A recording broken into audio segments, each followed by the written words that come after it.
And we are live. Welcome, welcome, welcome. We are live. Welcome to another edition of Tuesday Talk. The importance of cultivating a Kemetic space. And as you can tell, one of us, or maybe both of us, are in New York City because you hear what's in the background. Welcome in, everyone. Welcome in. I'm going to let that die down a little bit so I don't have to use my outside voice inside so much. When you are coming in, please let us know where you are chiming in from. I learned that little technique from Abu Jamar. And what it does is it's fun to shout people out, but it also lets us know where people are and that there is a Kemetic space, if you will, in those areas. And it also informs me to know that, hey, this person out here or someplace else needs us and needs this. Because when you are the only, when you feel isolated or ostracized or weird or anything different than the norm or the run of the mill, it's really nice to know that there are people who not only think what you think and know what you know and read what you read, but maybe they're in an isolated place too, so they know exactly how you feel because they feel it as well. Who do we have in our chat? We had MF Dread Son. He says, greetings, massive respect to the community. He put that in there before we even started. Like when I was getting ready, I saw that there. We have Gina A with some love and peace, and Sakina Ra, who is a member of the Shrine of Ma'at. We see Kepra Haru McCoy. Yes, he is a part of the family. He's a member of the Shrine of Ma'at. We've got James Watkins, Peace, Love, and Light from Baltimore or Baltimore. One of my good friends from college. He's from Baltimore. He would tease me how I said Baltimore. We've got Ernestine F29 right here in New York City. We have Sakina Ra in North Dakota. Wow. How many Black people do you know in North Dakota besides Sakina Ra? Maybe like 4 other people. We have Jason Edwards. Oh, the screen moved. In Evergreen, Alabama. How are you, Jason? Nice to see you again. We've got Jason Holmes in Lincoln, Nebraska. Y'all representing the Midwest and just all these other places. Sacred Infinite Energy Empress. I like that. Peace and blessings. Oh, yes. And MF Dreadson said exactly. It's so refreshing to see and hear like-minded individuals. Peace and blessings from Kenya. Yes, yes. So let me ask you this question. What does it mean to have a Kemetic space? Is it the Kemetic space that you're in? Does it become Kemetic because you're in it? Is it a building? Is it a room? Is it your small altar you have on the corner of your desk? What is a Kemetic space? People, please put in the chat your definition of what a Kemetic space is. Please like and follow the Shrine of Ma'at, the Facebook page, the YouTube page. Please like and follow Yoga Girl Sai. That's Yoga Girl SY on YouTube and Instagram. Before we go further, let's introduce Baba Mfundishi Jehutimes. And I was saying backstage with some of the members on the team, on Tuesday Talk team, we in New York City have this amazing access to Baba Mfundishi because he's right here in the city. And he also is a vendor on 125th Street.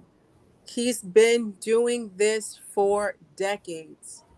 Don't let the feistiness and his martial arts, and he let us know that he's maintained his college weight since college. So Mfundishi is feeling himself, making sure everybody knows he lives this legacy, and it isn't just lip service.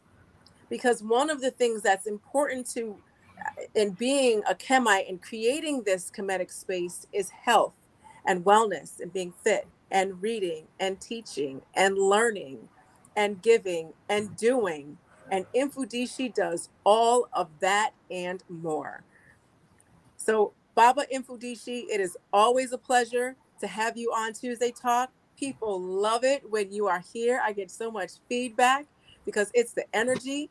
Everybody has their different energy. Everybody loves your energy, Baba Mfundishi. And on behalf of myself, the Shrine of my aunt, and everybody who's in the audience, welcome to Tuesday Talk. Dua and Dua. It is always a pleasure to come on. It's a pleasure to share with the African family. It's a share to be able to learn, to teach, to study, and to embrace the family. Okay. So yes, I say Dua Necha. And Baba Mfundishi has just had a recent solar return. So let's flood the chat with really showing our gratitude and our love for Baba Mfundishi. We have him here with us, teaching us in New York City. So let's flood our chat by wishing him a happy solar return. So Dua. Baba Mfundishi, can we first start off by, let's clarify what how are we using the term space? Because in the introduction, I gave different ways that we can have space. You know, when I was living in Connecticut, my altar was really big. I had a lot of space. I had a separate whole bookshelf that was my father's ancestral altar. And, you know, I had plants and some of his altar items, a picture of him. I had the great red, black, and green flag. And now in my New York City apartment, my altar to him, the space is a lot different. So can you just give us an understanding of how we're using the term Kemetic space? Well, first of all, anybody who has a Kemetic consciousness can create it. I don't care if you're in a tent, That's right. it becomes a Kemetic space. So that's number one, consciousness, because see, you have several temples. Your first temple is your consciousness. Your second temple is your heart. Your third temple is your physical body. Your fourth temple now is the space, and that could be an altar, that could be a room, that could be a physical temple. It could be just your home, your whole home. My whole home is part of my Kemetic space. Okay, so you see that. And then after the body, it's nature, the park, the forest, the That's right. wilderness, the mountains, the beach. All of that is part of a temple. So consciousness, heart, physical body, your abode, personal space, and then nature in itself. All of those encompass sacred temples. If you keep them clean, Mhm. if you keep them in a spiritual state, That's if right. you give homage to it, then it becomes a divine spiritual space. Whether you're walking through the forest, whether you're in your own home at a specific area, or you're designating the whole area, or importantly, is your body clean? Is your body conscious? Is your body amplifying ancient Kemet? And then is your heart there? And is your conscious there? So all of those signify a Kemetic space. Those are five sacred temples. Five sacred temples. And the reason why this one is first, the consciousness, is because think it here. This is called your temple, isn't it? It sure is. It's your temple because it's housing your consciousness. So that's not an accident that this is called your temple. Okay, your consciousness, and then your heart. That's the seat, almost like your intuition coming from the gut. Your intuition. That's your intuitive. And believe it or not, the heart temple is operating even before this one becomes alive, because the heart is beating. Only after 48 days does the pineal gland activate and you get a download of consciousness. So before that, the heart is directing. It's the maestro. Tan, tan, tan, tan, tan, tan. Lungs. Tan, tan. The heart is directing. And then the consciousness come over and say, okay, heart, you can relax, just beat. I got this. Just be. And then the consciousness take over. And then the body comes into existence. Okay. And now the body helps you appreciate the next two temples. That's your home, your shrine, your altar, where you connect the ancestors. So if you got a shrine or a temple or sacred space and you don't have space for the ancestors, then that's not a real temple. Okay. So you evoke the ancestors who set all of this up. That's you know. right. So at this point, I say, a Nejarak canoe, a Nook canoe, a Nejarak satet, a Nook satet, a Nejarak nuket, a Nook nuket, a Nejarak pata, a Nook pata, a Nejarak sekmet, a Nook sekmet, a Nejarak kunsu, Nefer Atum, a Nook Nefer Atum, a Nejarak Ra, a Nook Ra, a Nejarak Hetharu, a Nook Hetharu, a Nejarak Atum, a Nook Atum, a Nejarak Jehuti, a Nook Jehuti, a Nejarak Shishat, a Nook Shishat, a Nejarak Ma'at, a Nook Ma'at, a Nejarak Amin, a Nook Amin, a Nejarak Mut, a Nook Mut, a Nejarak Kunsu, a Nook Kunsu, a Nejarak Asar, a Nook Asar, a Nejarak Aset, a Nook Aset, a Nejarak Haru, a Nook Haru. Haru also represents higher consciousness. So that's where we're going with this, to develop higher consciousness, because we are the living image of the Creator, personified. Duante. Wow. Baba Mfundishi just created a Kemetic space, a virtual Kemetic space, because that Kemetic prayer was almost like a chant, and it's something that is used when, or could be used when you're doing breathing exercises. You get into the rhythm, you start feeling the vibration, you're able to control your breath once you really get into, knowing how to do that, and it creates a space.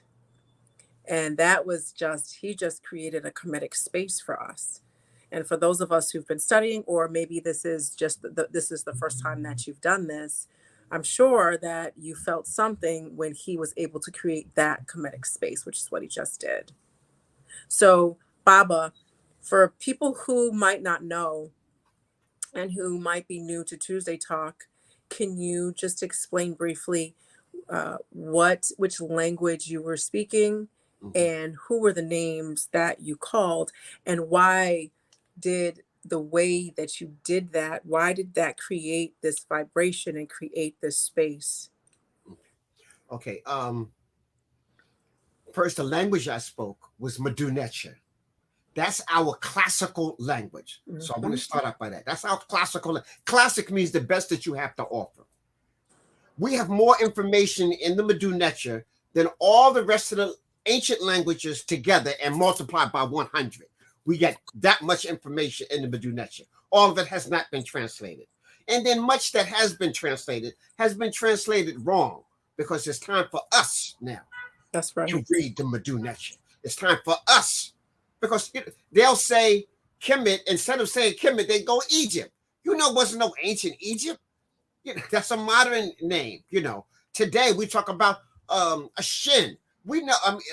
They call it a cartouche. That's French. What's no French? We were doing that. Okay. Right.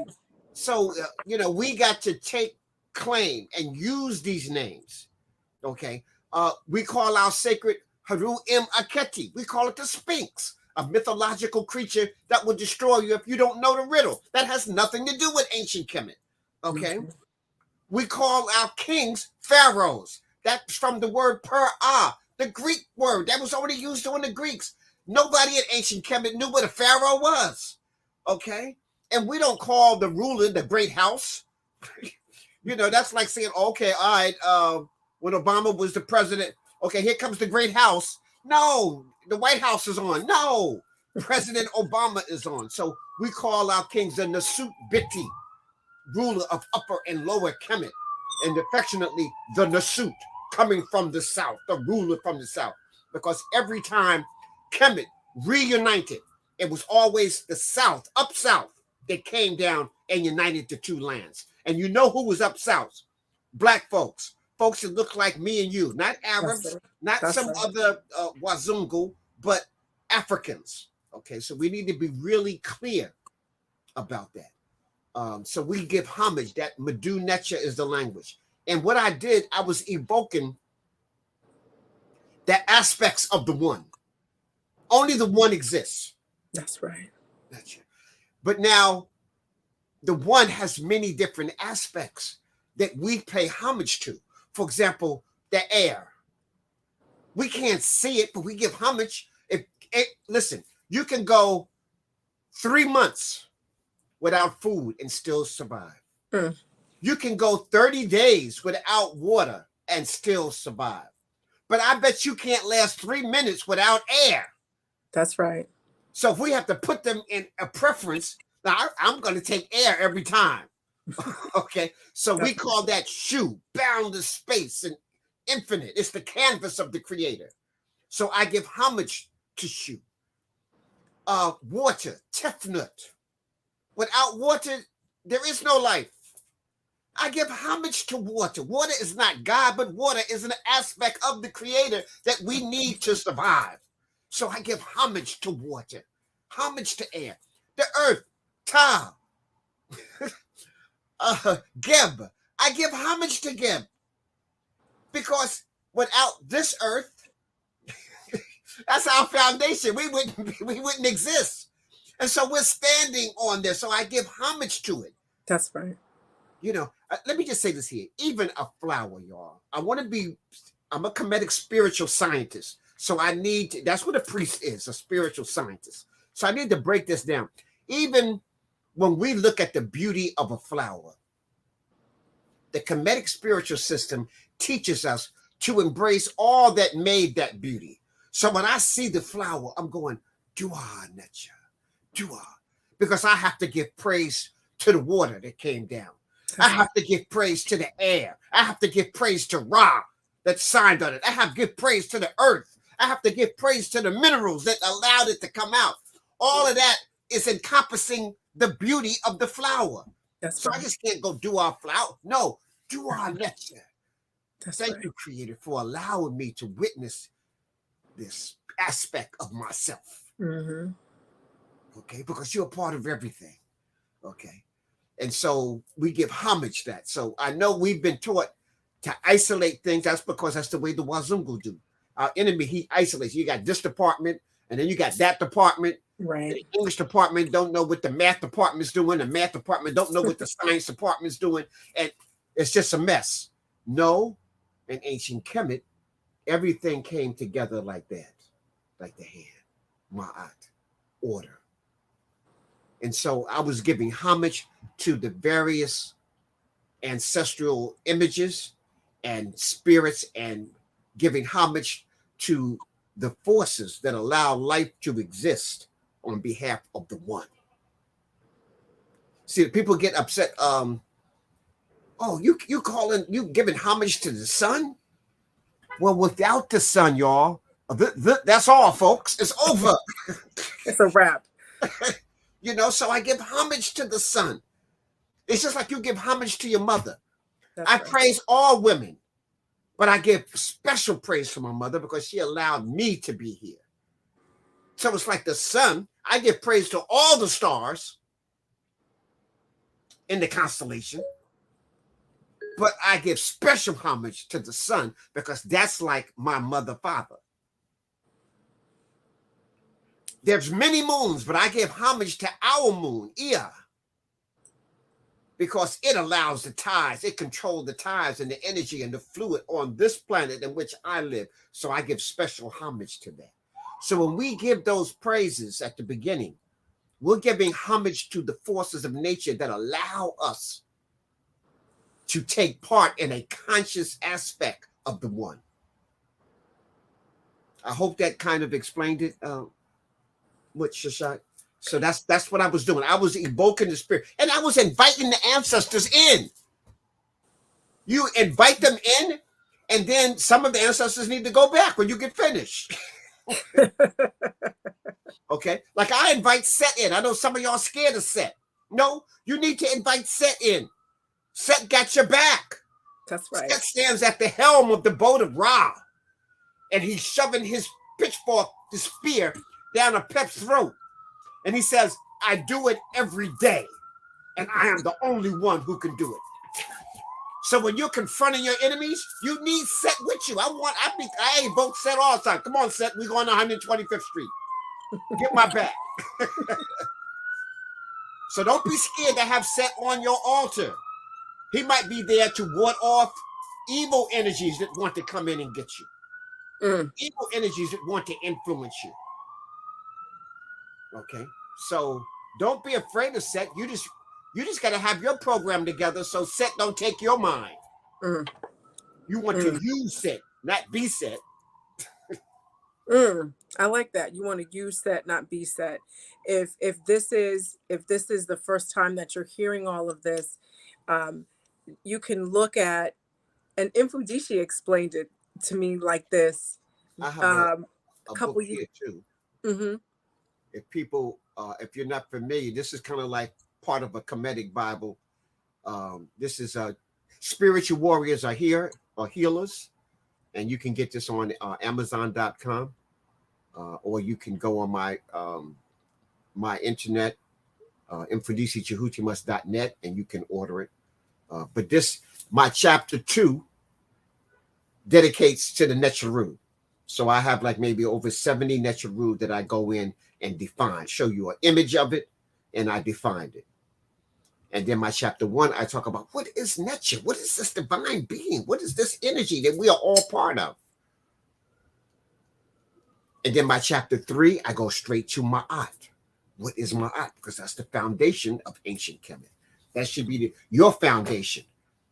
Okay? Because if you're not in Ma'at, you can't project the Kemetic spiritual system. Go ahead, Seshat. You were going to give them some other references. Yeah, well, I definitely wanted you to be able to finish that. Understanding, sometimes you might hear there's Neter, there's the major Neter. You might hear that. And then there are aspects of the divine. Another way to look at it is principles of nature.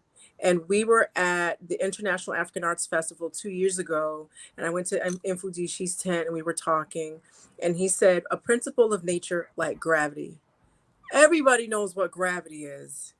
It's a principle of nature. We don't see gravity. We see what gravity does. We see things fall. That's gravity. And then, of course, in his Mfundishi way, in his way that only Mfundishi could explain it, it made a lot of sense. So this is the first time that you're hearing this, or the term aspect of the divine or divinities or whatever is something that you don't quite, can't quite grasp. Just look at it as a force of nature, a principle of nature, and it is one way to see the divine at work, if you will. It's one way to see it at work. And you don't have to believe it. Gravity don't care whether you believe it or not. That's right. It still works. But now, if you understand gravity, now you can use it to your advantage. That's the way the Necharu are. They are principles and laws. If you're ignorant of them, they still work. But if you acknowledge them and you have knowledge and wisdom of them, now you can use it to enhance your life. Right. Absolutely. So I hope that you guys kind of understand what the Necharu are. It is important to understand what the Necharu are, and also venerating the ancestors before we go into the conversation about creating a Kemetic space. Because who are you creating this Kemetic space for? Besides yourself, to be able to do your altar work or do your work, right? But then the question becomes, well, what work are you doing? What are you doing? Who are you connecting to? So, all of what we were discussing before might have seemed like it wasn't relevant to our topic, but it is, because the Kemetic space is for you to be able to connect to the ancestors. It's for you to be able to call upon and bring the aspects of the divine, or like I said earlier, those principles of nature that come, or principles of the divine that come into the space. Okay, so understanding the ancestors, understanding the aspects of the divine is something that you kind of have to grasp a little bit, even at a very basic level, before we go into what is a Kemetic space and working in a Kemetic space, and is a Kemetic space important. So we did just talk about the Neteru, and when you had that prayer that really kind of, I hope it worked for everyone, like how I felt it.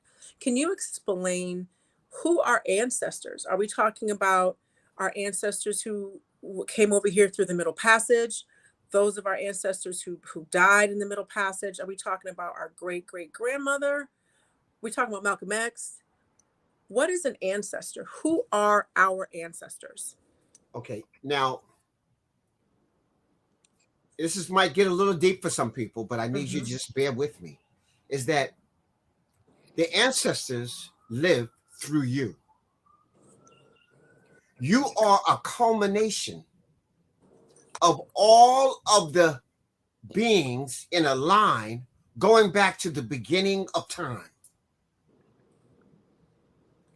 I know that's kind of hard for you to grasp. I mean, since we've been here maybe 10 million years, you're connected to all of that.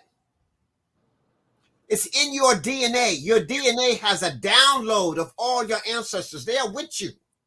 So when you give homage to the ancestors, they're not out there somewhere. They exist inside of you. You are omnipowerful, way beyond your comprehension. And you don't even know it. Within you lies millions of years of ancestral image. Now, specifically, we give homage to those ancestors who created civilization. We give homage to those African ancestors that created mathematics, That's right. that created astrology and astronomy, who brought forth language, who brought forth the Medu Neter. We give homage to all those who set up the foundation of ancient Kemet, the greatest recognizable civilization that we have records of. Mm-hmm. We can talk about Lemuria and all these other places, but we don't have no records. That's just a theory. That's just a philosophy. That's just a concept. Kemet is real. That's right. We can go there. In fact, on April the 3rd, I'm taking another group to Kemet. And we're going to be there from April the 3rd to April the 15th. So if you go on my website, mfundishijehutimas.net, and you go to events, you will see that we have a trip combined with a beautiful brother Kareem, and we are sponsoring a 2-week trip to ancient Kemet. And Mm. the beauty of this, not only do we go to all the temples, not only do we cruise down the Nile, not only did we go to Sudan, to Abut Simbel, Mm.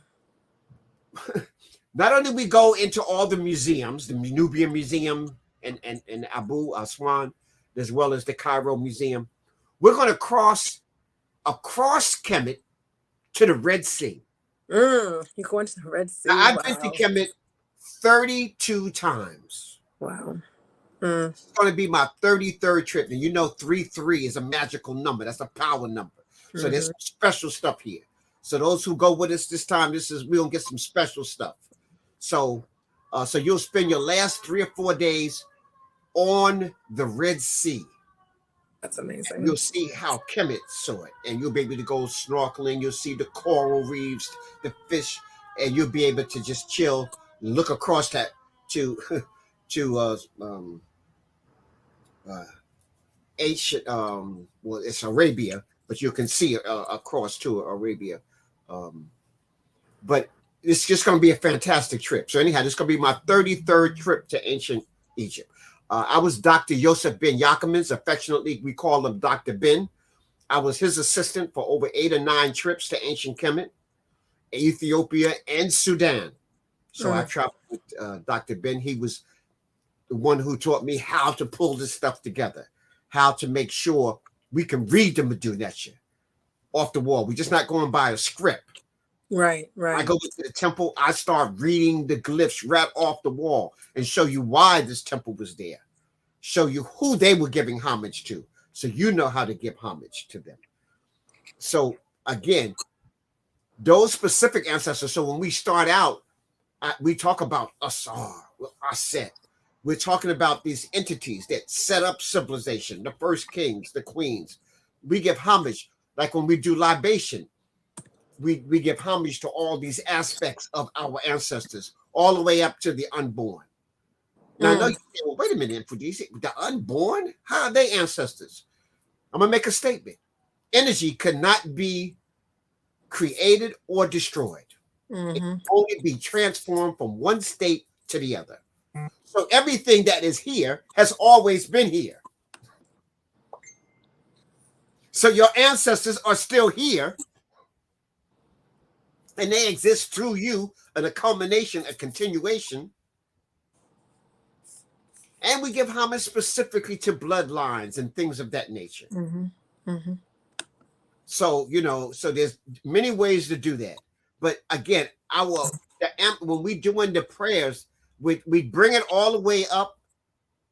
Like when we do libation, we bring it all the way up to the ancestors, to your immediate mother, father, grandparents, all the way. And then it goes back to ancient Kemet. And we recognize that. We recognize the Africans who were lost in the Middle Passage. We recognize the Africans who were caught in the Maungamizi, coming out of Kemet. We recognize the Africans in Kemet. Okay, so again, it's a broad term when we say the ancestors, but we're specific. We are really homing in on the ones that lay, because we say there's 4 ways to honor our ancestors. Number 1 is to speak their name. So that's when you heard me say that. I'm speaking their name the way they spoke it. The voice is personifying energy. You can change your voice affects even the edge of the universe. So be careful of what you say. Your thinking is waves of energy.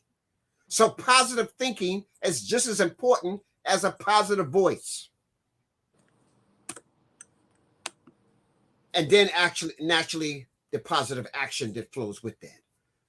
And so that becomes extremely important, y'all, that we give homage to these ancestral images, because what is it? It's echo inside of us. You empower yourself when you empower the ancestors. So when we do a program and we have a hierarchy that we do. It's first the ancestors. Second is the esteemed elders, not just old folks, esteemed elders, people who've done the work for 30, 40, 50, 60, 70 years. Right. Okay. Those are esteemed, because we got some old fools. I mean, let's be real about it. Okay. So the esteemed elders who are connected to the ancestors. Okay. So that means they're doing the work of the ancestors and keeping us connected.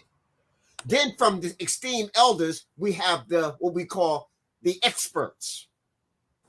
And that's the experts in all of the various fields: expert mathematician, expert scientists, expert farmers, expert technicians, experts techie. We need all of these people.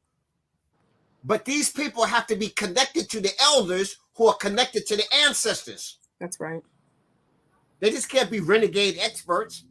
Then that doesn't do the community any good. That's right. So you got this expertise and the community don't benefit from it.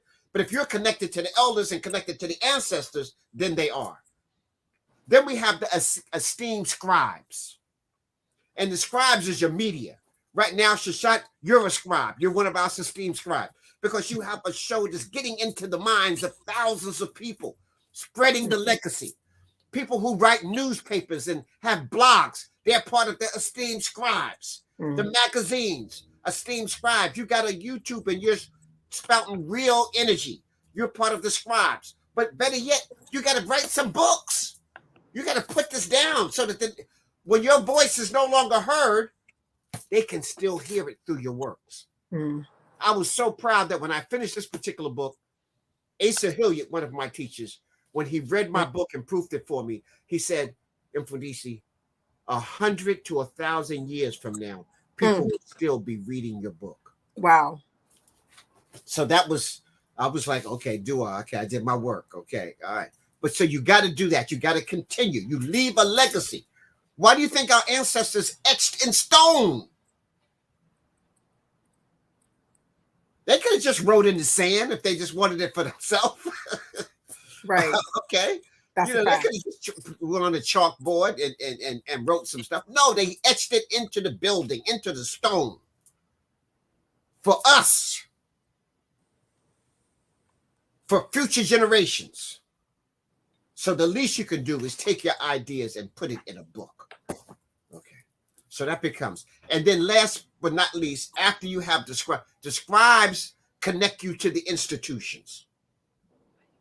So the scribe connects the experts who are connected to the elders, who are connected to the ancestors, who are connected to the one, to your institutions, whether it's an educational institution like a school. So the school naturally needs to know the experts so that they can hire them or be part of them or use their works. And then you want the sacred temple that the students are in to be a divine space. Okay, so if your school has to be consummated as a divine space, not just a building. No, it's a divine space where higher consciousness and education is happening. Unfortunately, we have very few of those today. That's why we're in such bad shape. We're allowing our former enslaver to educate us. It's crazy. And then we use that as a badge of honor. Oh, yeah, Master gave me a good education.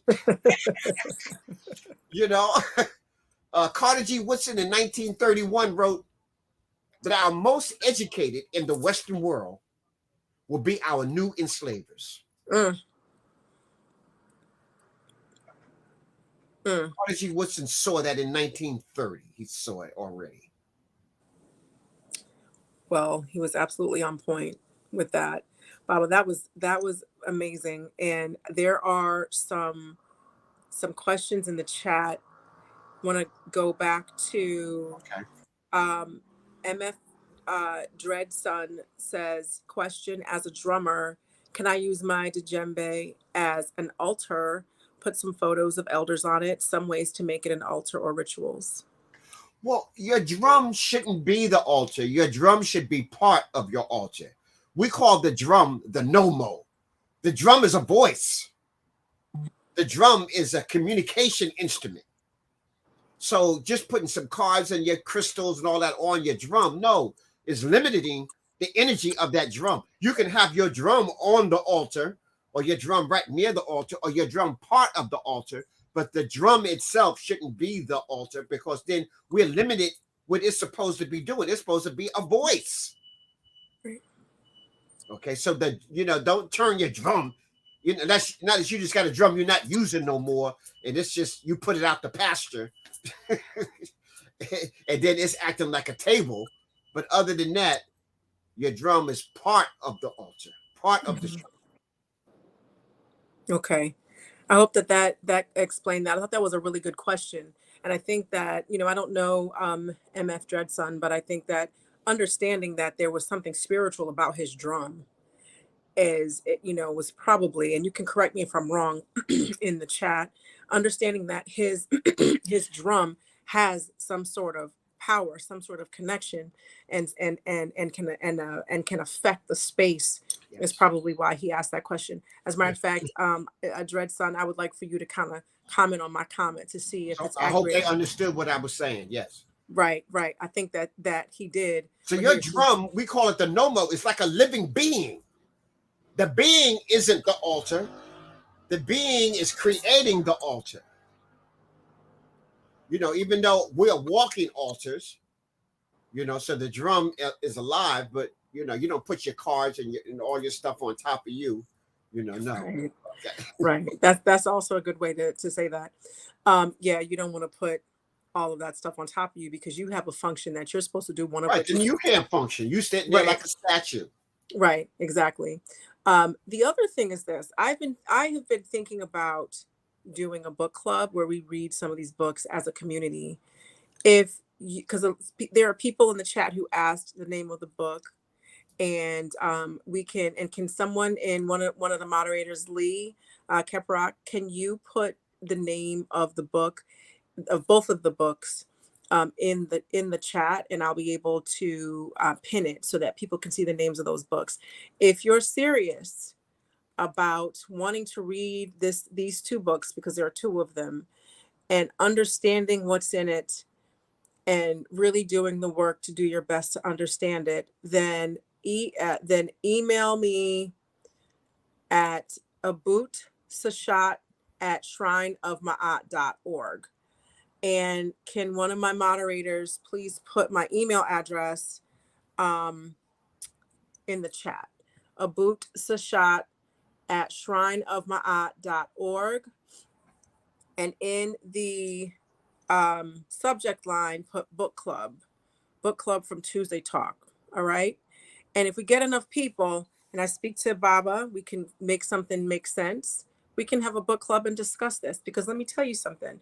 Yeah. When Mfundishi writes a book that gets incredible, esteemed responses and regard by the late Aisha Hillier, that's a book that you have to read, period.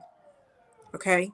And he broke down some of the chapters that are in the book. So again, please let me know if you are interested in that, and we'll see what we can get going. Okay. Yeah, I've had several groups in the country use my book as a study guide. Like a book club or study group. This is my latest, and I even wrote a study guide to this.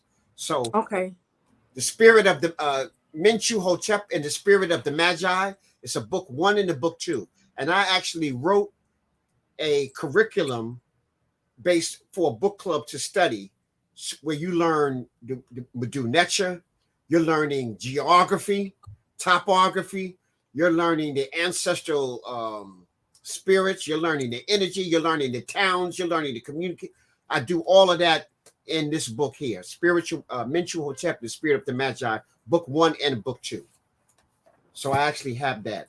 It's not published, but I have it. It'll be published this year. Okay, good. So he said it's going to be published this year, 2023. The books are all available. Kemetiu Hotep and the Spirit. They can just order that from Amazon or from me. But the study guide is I wrote it already. It just needs to be published. That's all. And it'll be done. It'll be out in the spring. Okay, great. Awesome. So I'll be even offering a class in it in the spring. Oh, which month? Do you know that already? Huh? Do you know which month? Yeah. It'll start at the middle of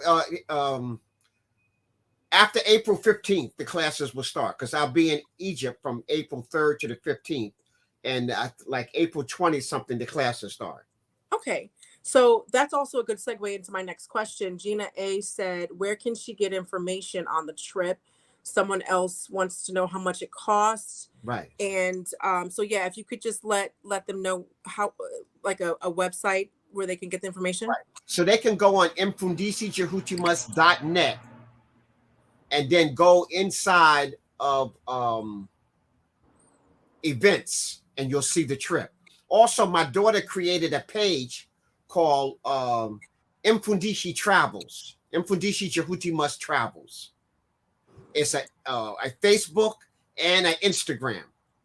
And so all the questions about the trip, everything is on there. The itinerary, we already have the itinerary, is one of the best I've seen.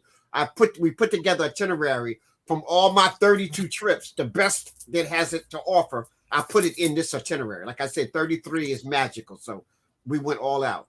It's $3,999. So we've seen trips that cost that much for 1 week. This is 2 weeks. This is your flight. This is your airfare. This is 3 meals a day. We always usually offer 2, usually just breakfast and dinner. The only time you get 3 is on the cruise. we're offering 3 meals a day for the whole 2 weeks, plus your airfare, plus flying to Abu Simbel, plus the cruise down the Nile, plus your trip across Kemet to the Red Sea, and in a luxury 5-star hotel on the Red Sea for the last 2 or 3 days. So, and you're in all the way through. So it's less than $4,000. Please get your deposit in of $500, and then you got till March 21st to pay the balance.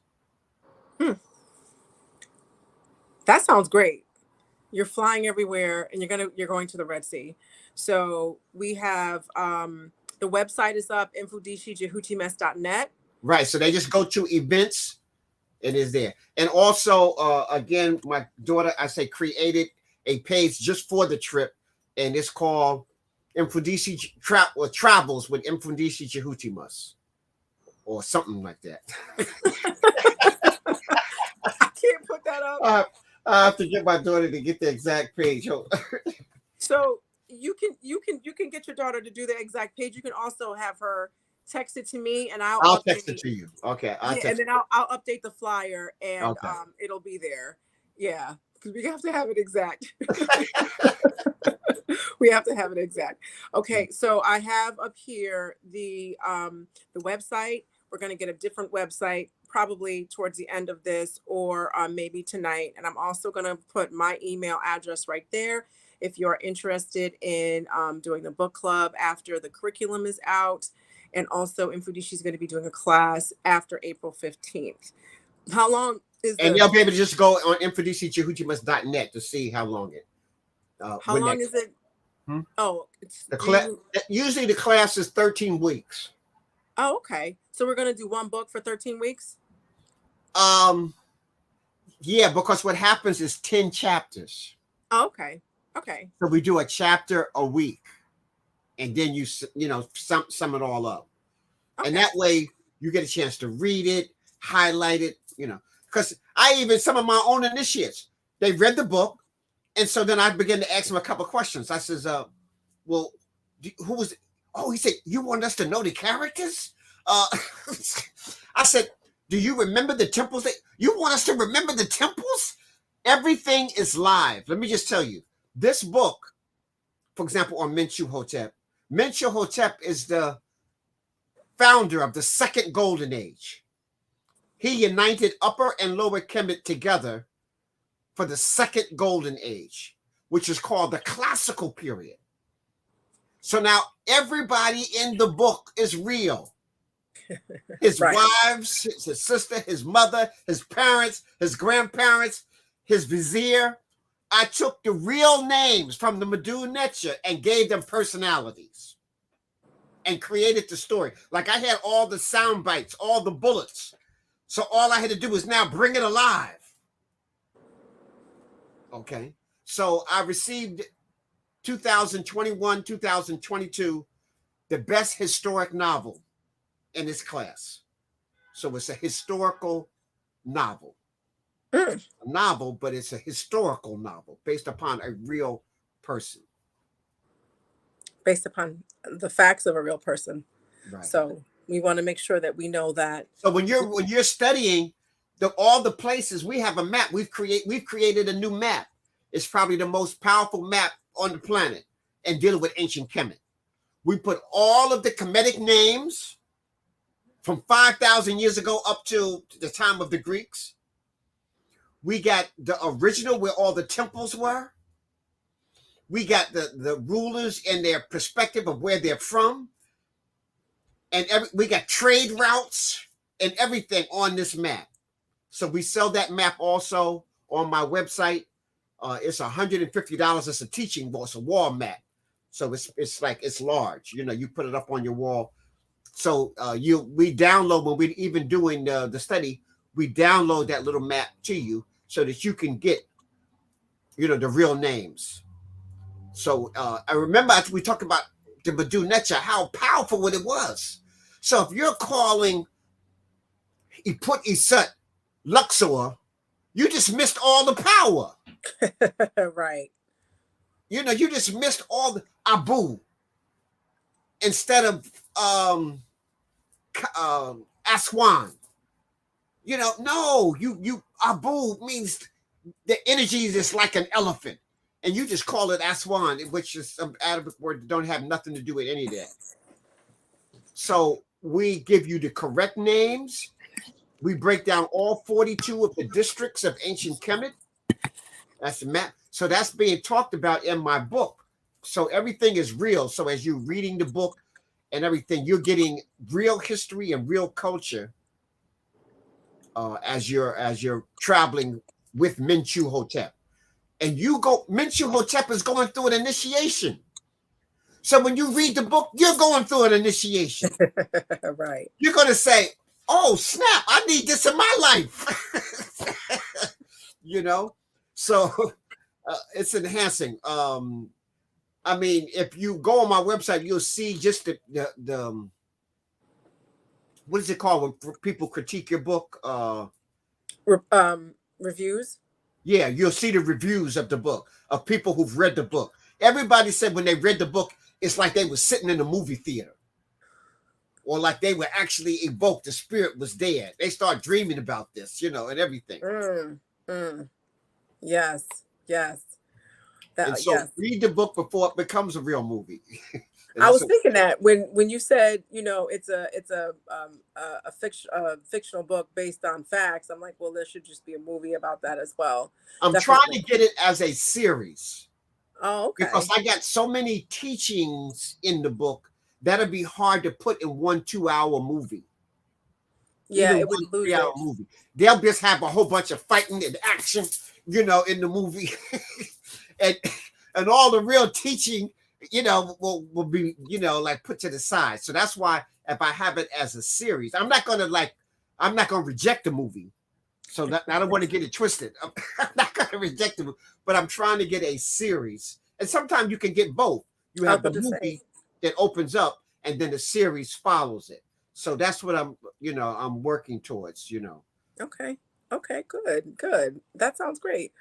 That sounds like that's going to be a nice, enjoyable, entertaining, easy to grasp way to get very powerful, factual, African information on our greatness from many levels, including academia, the sciences, martial arts. I know that's in there. Medu Neter, I know that's in there. Our Neteru, all of it. So I'm looking forward to that. He And even does a prayer in there where he says every king's name from Narmer up into him. wow. So I give you a list of every king's name. It appears several times in there when he's doing a specific libation. He evokes the spirit of his ancestors, so he has to say the name of every king that came before him. Wow. I'm excited for this movie. If of course, I'm sure my invitation to be one of the starring women in the movie is already in the email, and I look forward to to reading that, being a part of it. I would love to be a part of it. Just shameless plug for myself.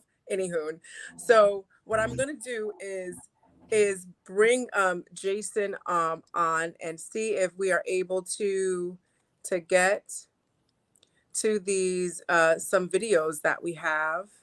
This is Sen Jason. He is a member of the Shrine of Ma'at, and we have some videos that we'd like to share. Let's see if that works.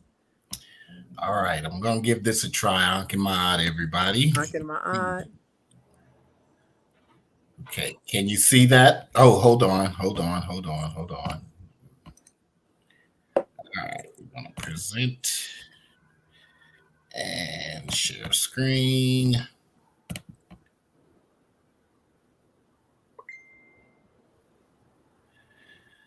Okay, let's see. So did you share the screen? Can you see it? No, we're still looking at you. Can't get it? Okay, hold on. Here we go.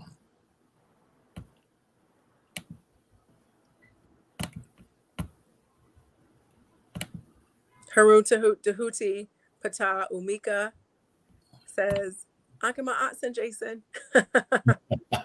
Ankh and Ma'at sent you, Hootie. He's excited to see you on Tuesday Talk. You can tell by the comment. Let's see. I don't know, Abut. Let's see. Share screen. Let's see. Okay, it's asking me video file or slides, but you don't see it. Let me see. I don't. Oh. If we don't see it. Let me try this. Let's see.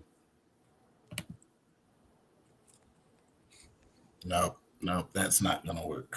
What were you just trying? I'm sorry, guys, with our technical difficulties. Well, it's asking me to share screen, and let's see. So I'm gonna. Oh, hold on. I got it. I think I got it. Is it still not sharing? Nope.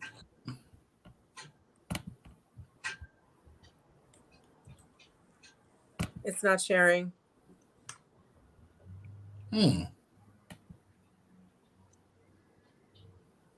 My apologies to you all with our videos and the pictures that we had ready to show you. It's showing me on my end that it should be sharing. What do you see? It's well on the StreamYard. It says I'm sharing, but it's not coming up on the screen that we're getting. Is just still you.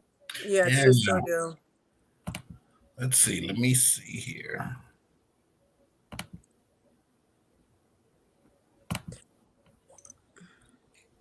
Nope, it won't let me do that. It won't let you do it. Can you log in from another tab, perhaps?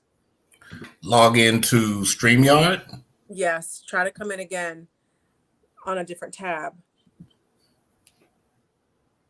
Okay, let me try that. Okay.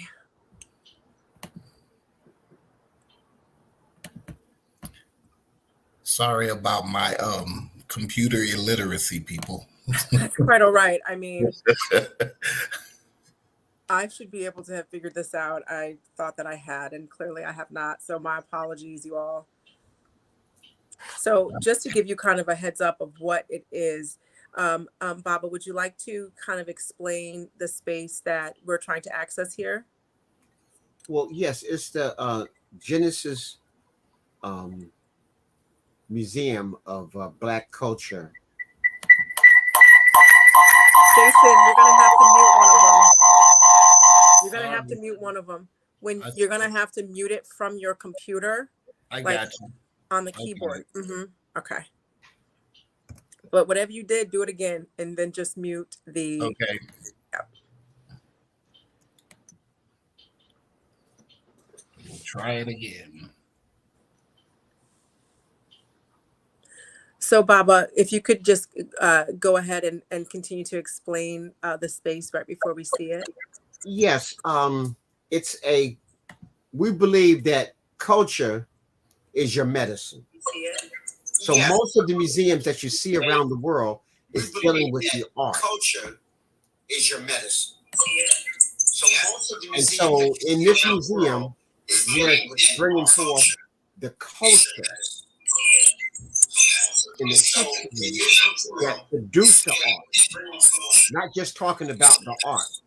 And so Jason, we got the walls. I'm sorry, Baba. Jason, you have to mute it on your computer. I'm just talking about the art. When you see.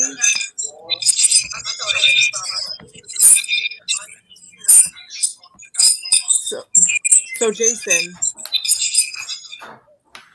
when you come in. Okay, go ahead, Abut. I'm sorry. Guys, these videos are so important.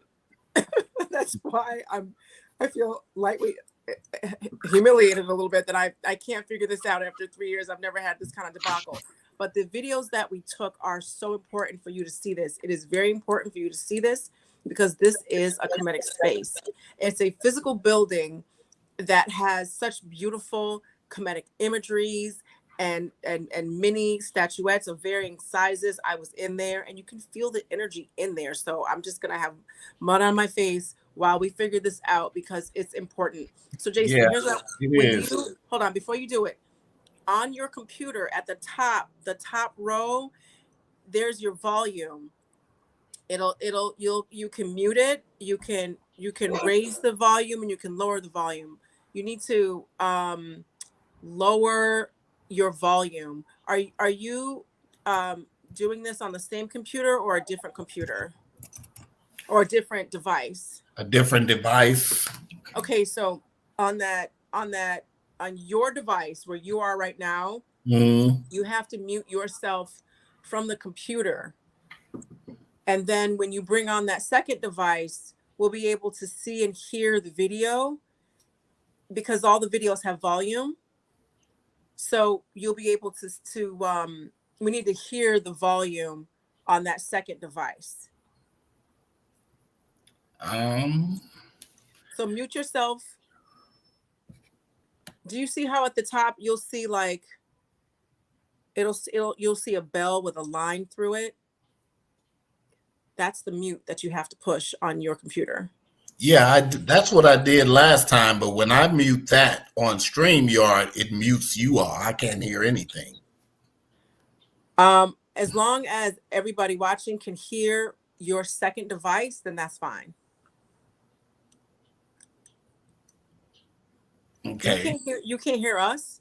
I can't hear you all when I mute my computer on my computer's volume. You'll hear us through that second device. I just have to hear you through here. But that's what I tried to do last time, and it seemed like it didn't work, though. Let me try it again. Let me mute here. Are so important. Let's mute here.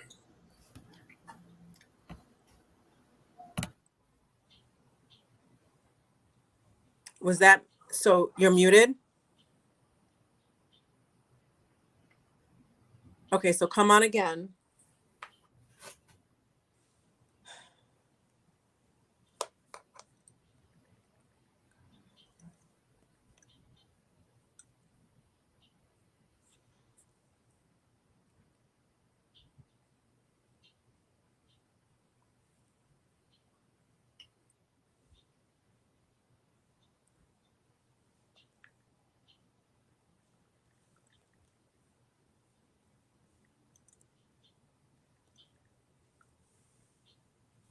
All right, let's try it.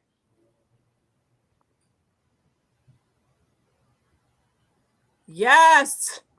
Yes. Where is it? Hold on. Yes. Yes. Yes. Yes. Okay. If you can hear, okay, so Jason, go to the next screen.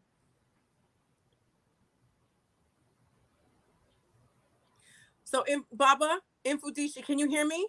Yes. Yes. Okay. So, Baba, can you explain? No, go back. Jason, go back. Stop right there. Right. This is the outside. That was the outside of the museum.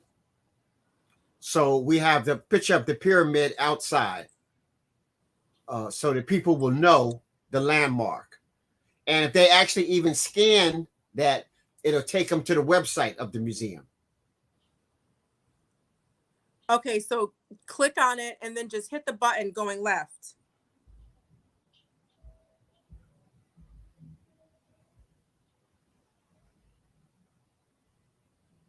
Okay, keep going. Go to the next one. Yes, yes. Can you turn the volume up so we can hear it? Black culture.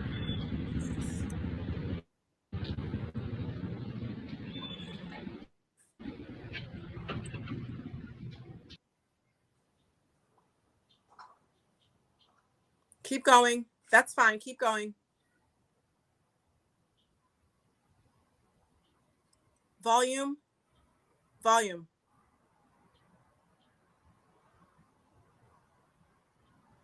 Well, we're walking through the lobby, and I'm explaining the things in the wall.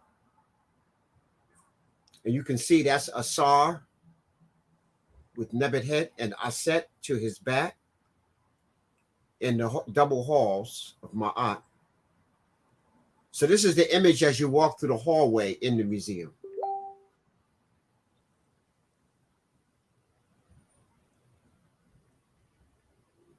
And I'm just pointing out the various Netcharu and principles and laws.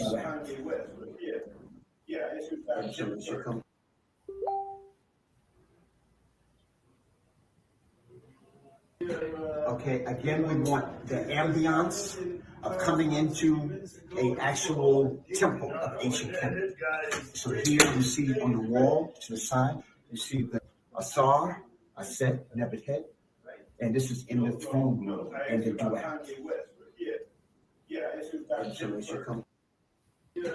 Okay, again, we want the ambiance of coming into an actual temple of ancient Kemetic. So here you see on the wall to the side, you see the Asar, Aset, Nebuchadnezzar, and this is in the throne room and the duat. So you need to go to the next one. Okay, again, it's playing over and over again. You got to go to the next one. Coming into an actual temple.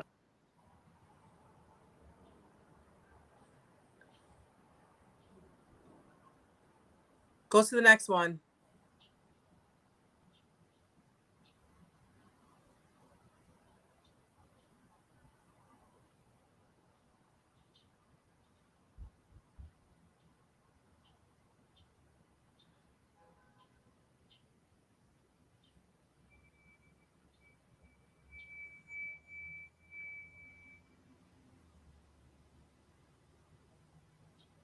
Go to the next one. Go to the next one. What happened?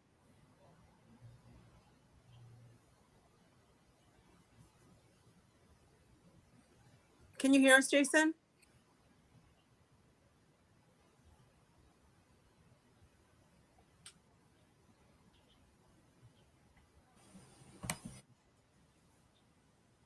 You're muted still. You're still muted.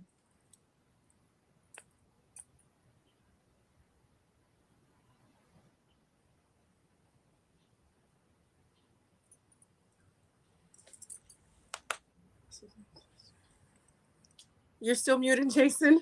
Okay.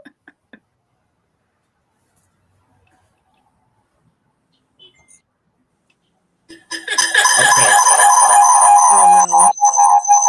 Can you hear me? I can hear you. So okay, it had two different screens sharing. Oh, it did? So let me try it again here and see if it'll work with just the one this time. Okay, and once it plays down, then you just advance to the next one. Okay. It wouldn't let me. It kept over and over again. And you want to hit the arrow to the right. Okay. It'll bring you to the next slide. And then I want you to look here. If I do this, that means just move to the next one. Okay. Okay. All right. Okay. Let's see if it'll work this time.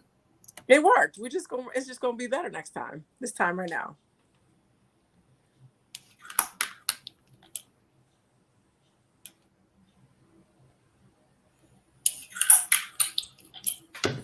Okay, it's still not sharing.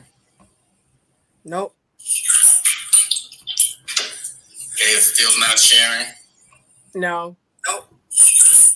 It'll only do it when I let me. Whatever you did before, you want to do it again. Okay. Right. Okay, I'll have to open another StreamYard then, so I'll mute this one. If you guys can hear us, let me know in the chat that you can hear, that you heard the video that Jason was able to play, and that you hear me and that you hear Baba Mfundishi. Just let me know in the chat if you can hear us, okay? Darius McNair said we have lift off. We do.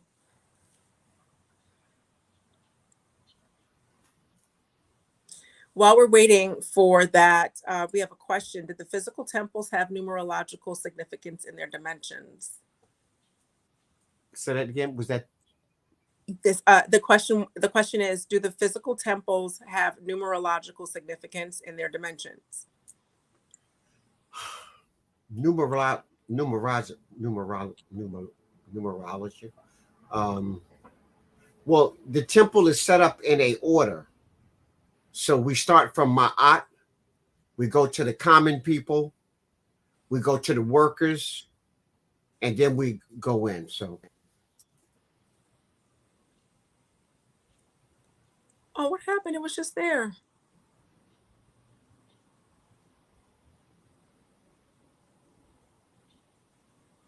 Okay, Cheryl said that. Senate Cheryl said she can hear all of us. Can you just do a different tab on the same on your computer and then go into Messenger? So Dr. LaRoche said click share screen, then click Windows, then choose the screen with the video. I put his instructions up.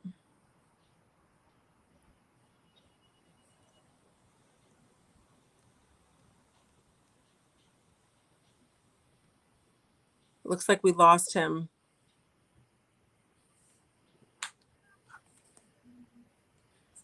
I think he might be trying to come back. We'll see. So I just want to say again that it's important that we have, that you guys are able to see this physical space, because to my knowledge, this is the only physical space that exists like this, where you have an active shrine in Harlem. So it's something that's important for us to be able to see. So I'm gonna just wait to see if Jason is gonna be able to come back, so that we can give this, another shot. Okay, so let's go to the chat to see if other questions that we have.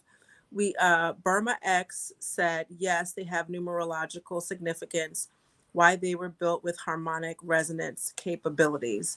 Baba, did you want to kind of explain that a little bit? well, again, we converted a existing space.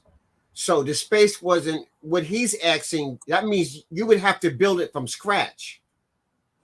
You know, we took the community room inside of a house and turned it into a Kemetic shrine. So the dimensions aren't necessarily numerical in terms of the real shrine. We did the imagery. We tried to capture the imagery, but we didn't build this from scratch like I would be building a temple. Then those numerical, statistics, the space, how many cubics would be important. But we, in this particular temple, it was the divine images that we were trying to capture to take you on a magical journey. So hopefully that kind of answered it. Okay, we didn't build it from scratch. We took a community room and converted it. So the dimensions were already there, and we just tried to capture the spirit and the visuals of a sacred temple. Okay. All right. So I hope that answered your question, Burma. Jason, are we ready to try this one more time?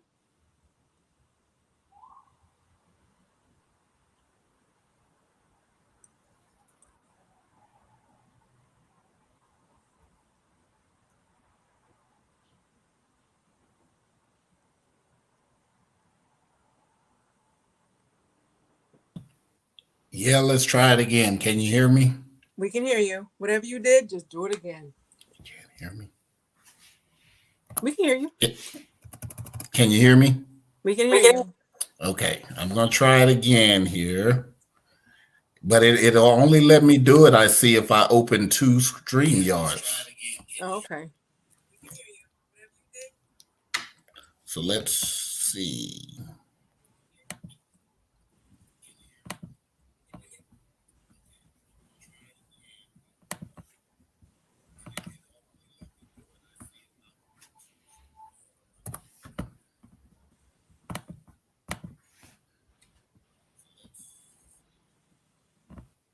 JMO X says he wants to see the rest.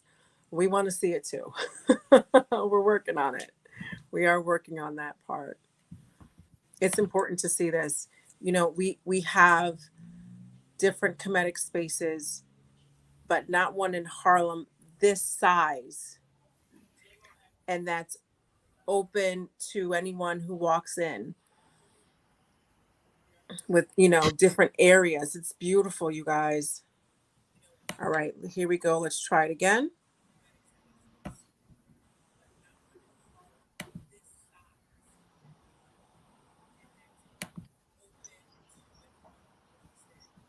We have Dr. LaRoche's instructions up here.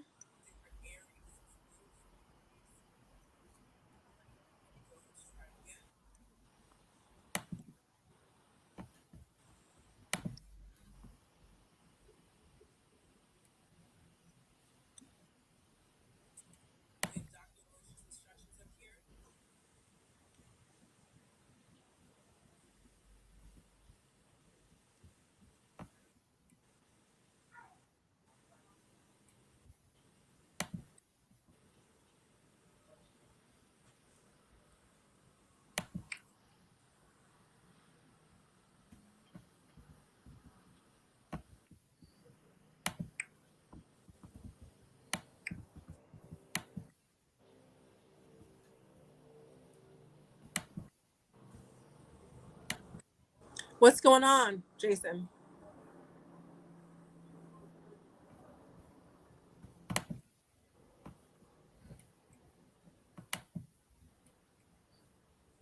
Jason, can you hear me? Yes, I can hear you. So what's going on?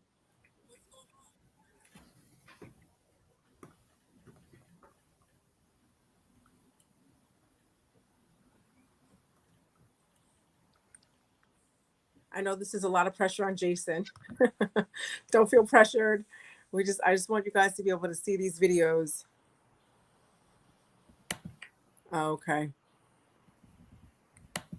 Can you go out and then come back in with that? Not you, but can you get out of that other screen and then come back up with it again?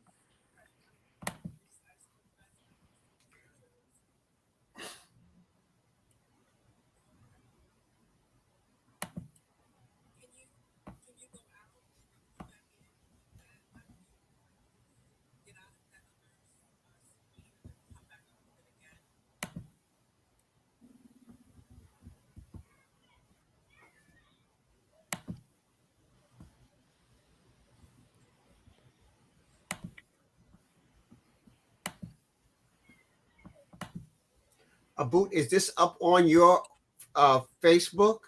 Can people who are listening go and look at it? It's in my messenger. Um, I just tried to copy and paste it and put it in the chat.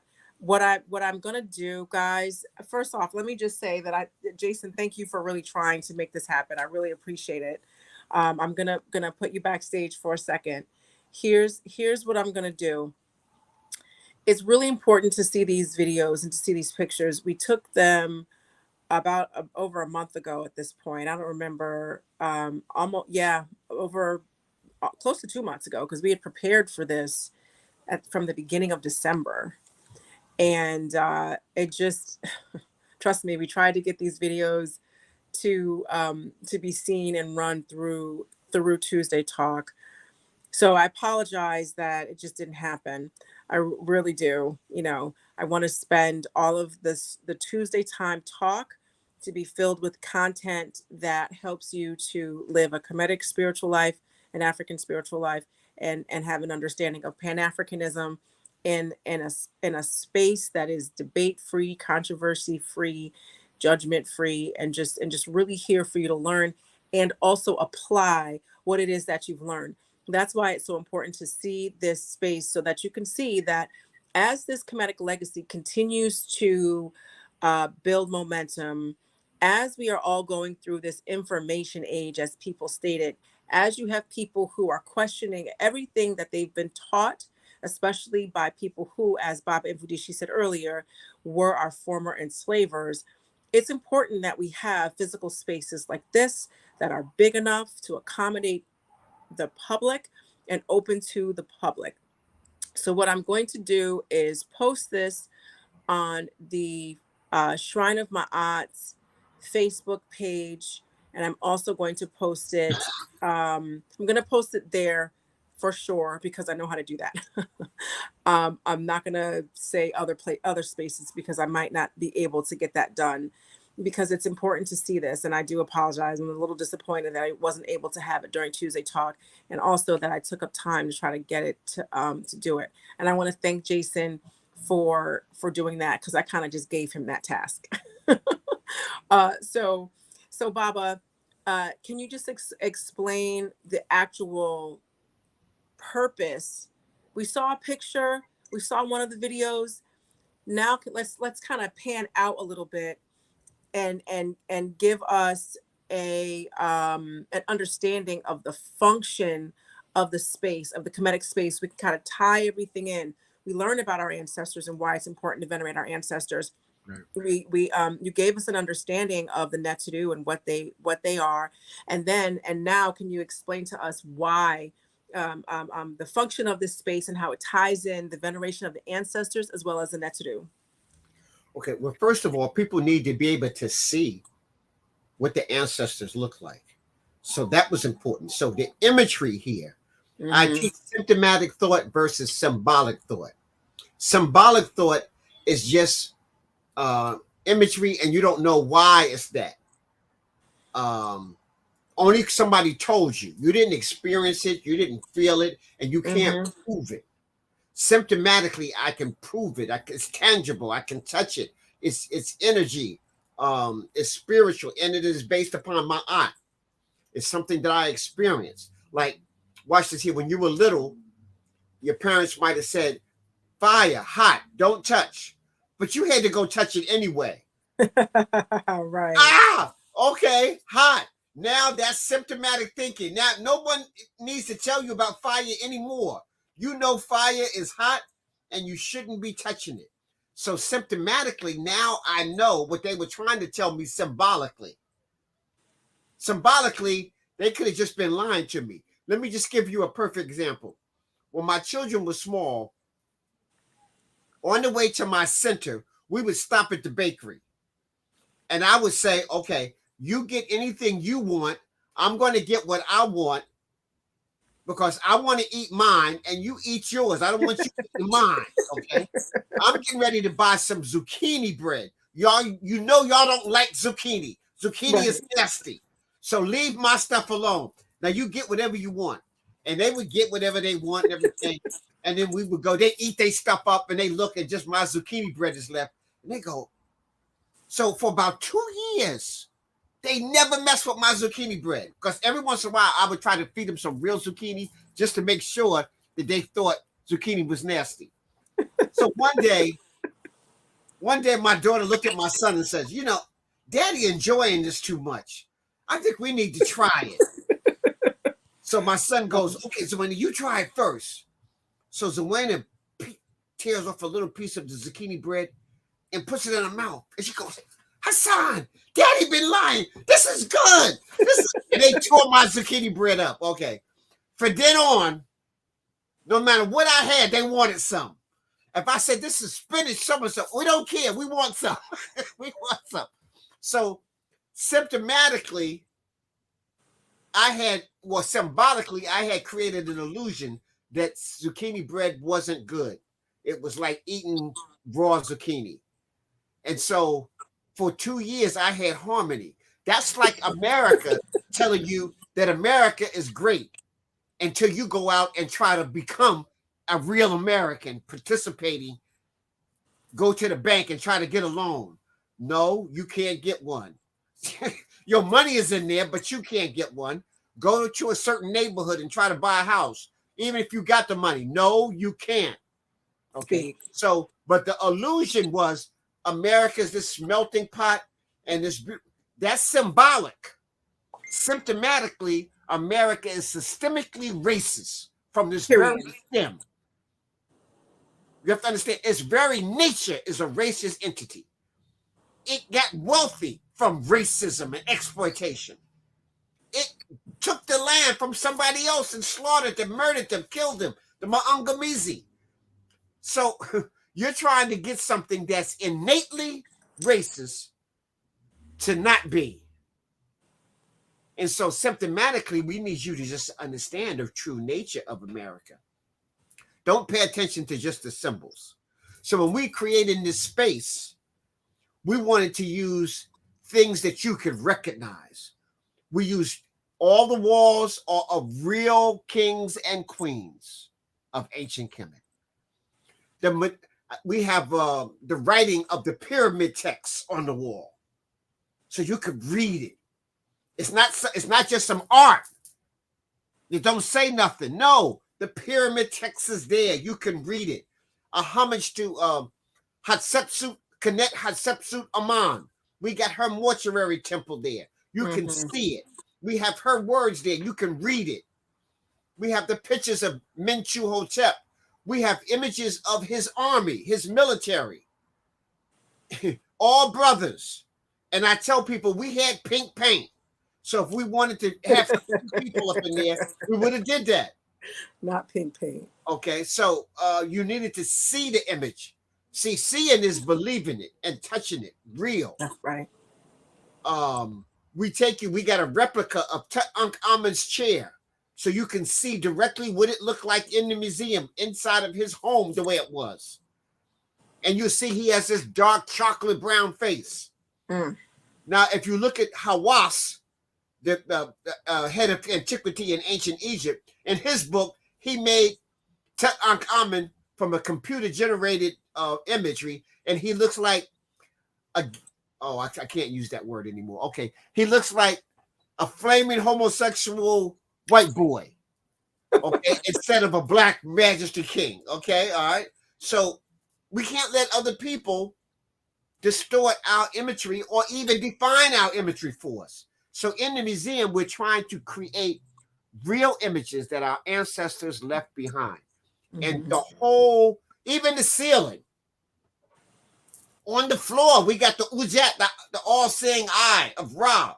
I mean, every place when you go in the bathroom, the Medu Netra is on the ceiling and on the wall. So while you're in the bathroom doing what you need to do, you can still be in touch with the Medu Netra. So that was the imagery we tried to do. When you go into the office area at the end, we show you the judgment scene. We got a real karas, which you would call a sarcophagus, but karas is the correct name. We got a real karas there. We show you the judgment scene. We have the 42 oracles of Ma'at. We have the judges there. You see Ma'at with the scale. So we show you all of that. So as we take you through, it's like a virtual reality.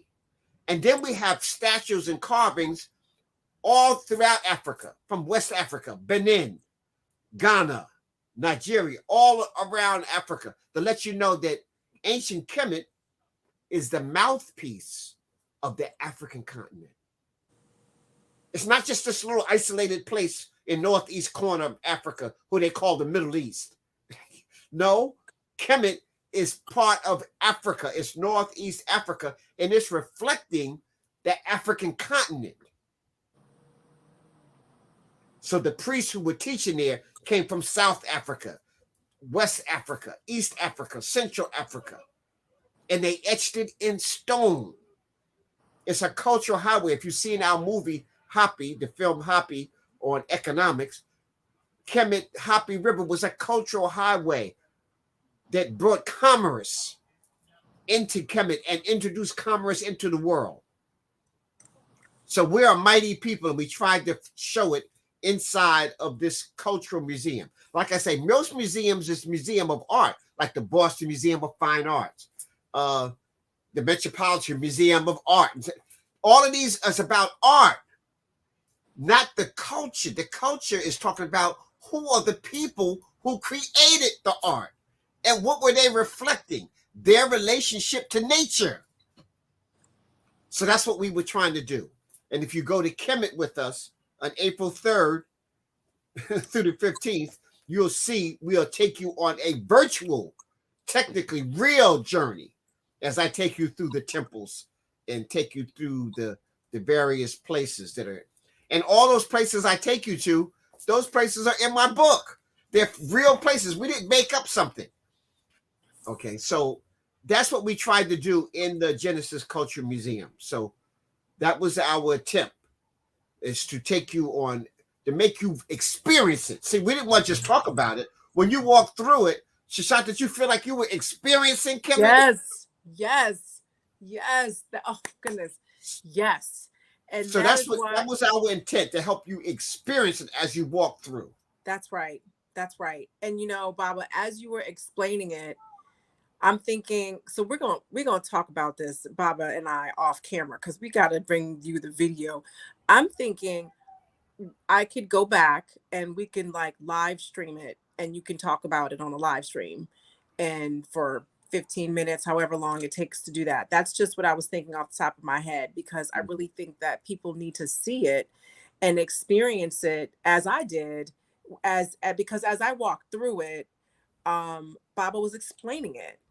And then you go into a different space and you look up and you look down and you turn the corner and you're over there and then you Right. We had stop. a whole room dedicated to Akhenaten. Yes. And you saw his grandfather, his father, him, and then his children. Right. Yeah. So JMO X is saying, yeah, that Genesis walkthrough was amazing. So I'm gonna show it to y'all. It's gonna happen. It might be live. I don't know. Baba and I can speak If about that they after. go on, I did a Sonetta video of the Genesis Museum, and I walked them through it. So if they go on Sonetta Mfundishi at the Genesis Museum, they'll be able to see it also. Okay. Y'all can do that, but we're gonna do it here too, because I want y'all to have it on this platform, on Okay. Tuesday Talk platform, so that Okay. you can right, you can see it here as well. Plus, you know, I feel like we should have it on my platform too. Right? So yes.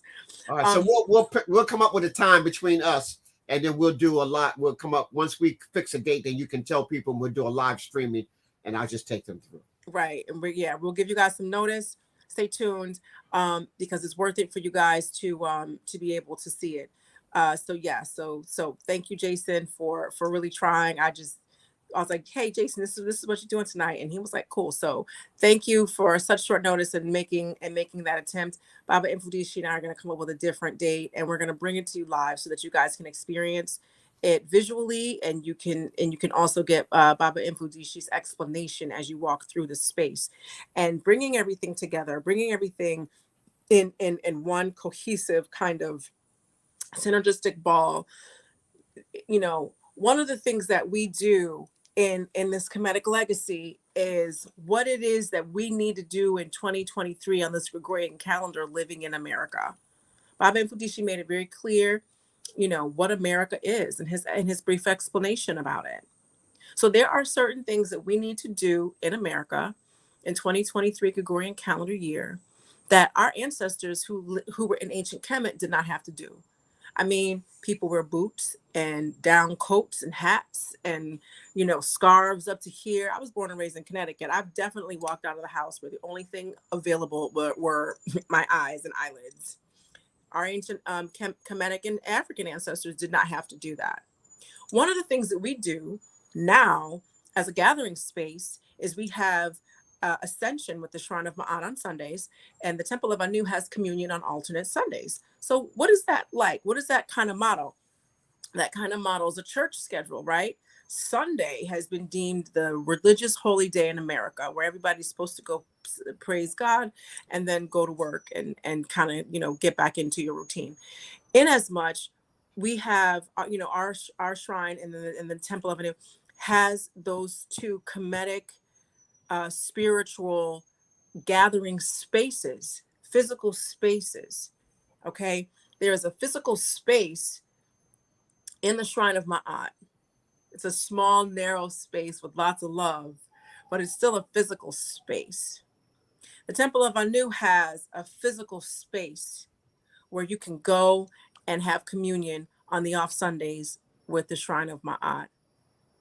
What Baba Mfundishi was explaining is another physical space where you're able to feel it was an amazing experience that I had going there. It was rainy, it was a little drizzly, it was a little cold. And then I saw it. I was like, there it is. So excited. And we went in, I went in, greeted Baba, and we had our I had the opportunity to video and to show the different areas and the physical space that was there. So do we need a physical space? Yes, we absolutely need a physical space. We need a physical space, first of all, because we need to own our own property again, Black people, period. But that's that's something different. We need to have our own physical space so that we are not that oddball, that one person that you always talking that Black stuff, that you don't eat, pork and all of, what I'm saying? We need that space so we can be around like-minded people, just like everybody else has their own space to being around like-minded people. We also need our own space to feel the space. So when Baba earlier said the prayer, and it was like a chant, and you could feel the energy and you could feel the presence of the divine, that was space.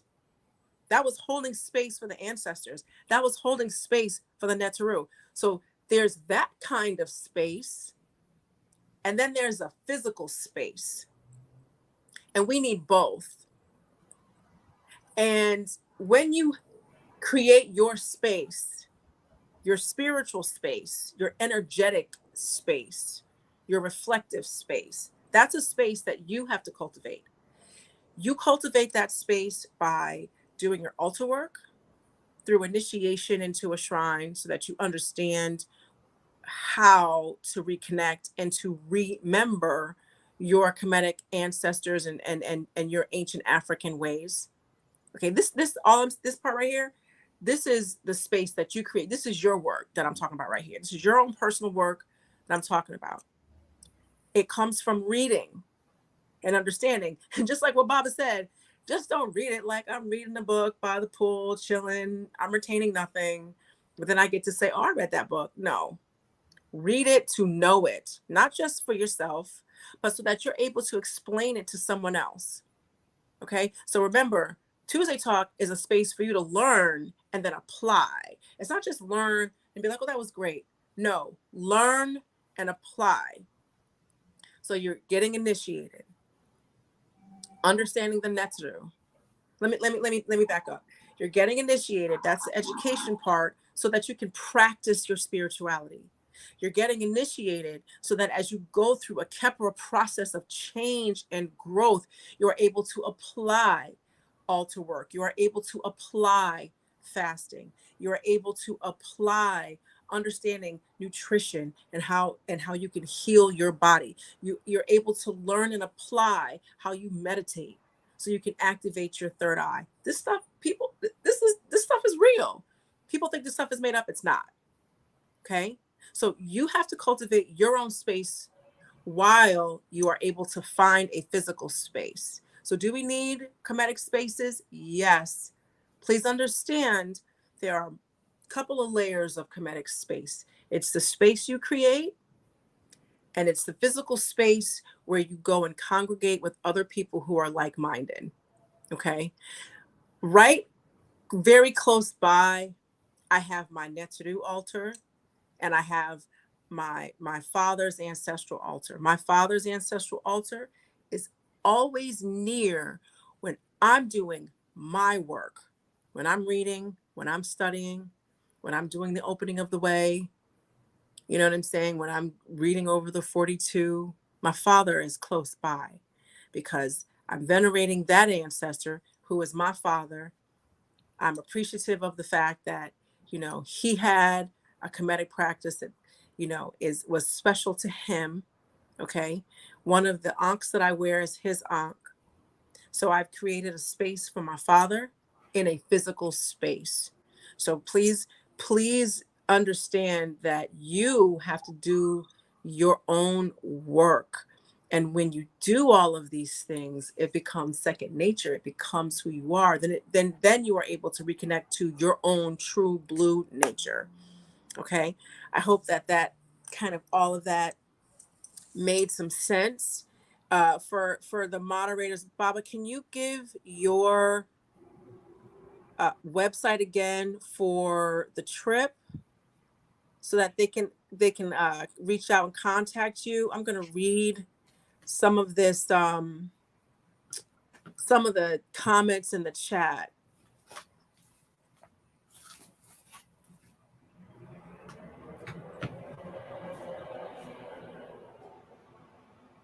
Baba? Jehuti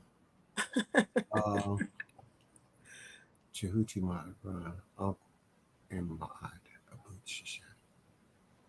No, Baba, can you give us your website so one of the moderators can put it in the chat? Okay. Yes. Mfundishi.net. Okay. Maybe type it in the chat. One of the moderators, will you please type mfundishi.net? It was up before. Jehuti Ma'at Ra says, Ankh Ma'at, Master Teacher Mfundishi. Okay, I'm going through the questions. Atan Amun Ra, who is a member of the shrine, Ankh Ma'at abet. E.M. Hetep, esteemed elder, yes. Chris Key says that I saw it on Sonetter. It was awesome. Yes, yes. Jason, you do not need to apologize. I threw you in to do something difficult. Thank you for doing it. Oh, thank you. This is to Jehuti Ma'at Ra, peace, sacred, infinite energy, Empress Sakina Ra. Are there any other questions, guys? I see a lot of gratitude. I see a lot of love and a lot of thanks and support. I see a lot of support. Let's see. African Renaissance TV said, period. Yes. Baba, here's a question. Did Kemet have formulas like how Europeans use E equals MC squared to create the modern pair? 1 second. I want to get my daughter to. Zoana, what's the name of the site we're creating for the trip? Traveling with Mfundishi Jehutimas. And they just go on Facebook and Instagram. Say it again.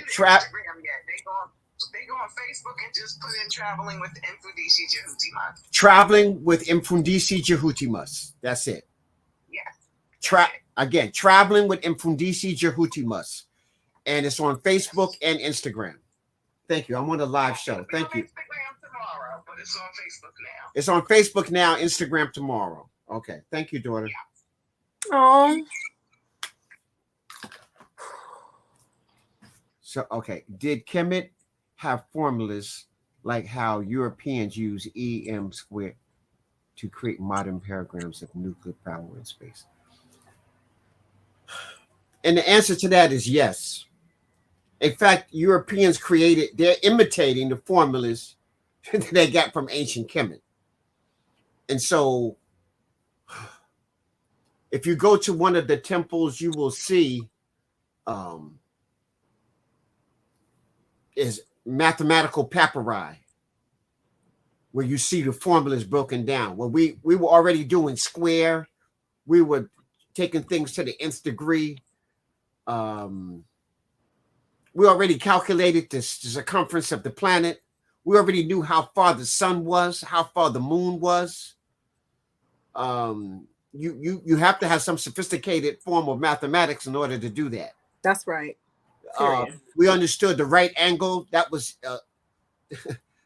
we understood the isosceles triangle. We understood all of that. That's all in the construction. If you just look at the science in the construction of the Great Pyramid, that's right. The Great Pyramid is a perfect building that will be there forever. If there's an earthquake and there's a fire that destroys everything, the pyramid will still be there. It's the only ancient wonder of the ancient world that's still standing intact. That's still standing. That's right. And when you go inside and you go up to the king's chamber, it's a perfect square inside, a black room. And everything is dimensional, set up, calculating. So yes, we understood pi, phi, and the golden means. That was all created in Kemet. even the centimeter, the kilometer. A drop of water is the same all around the planet. So we use that as a basic measurement in a centimeter. Mm. We are dynamic people. We just don't even know it.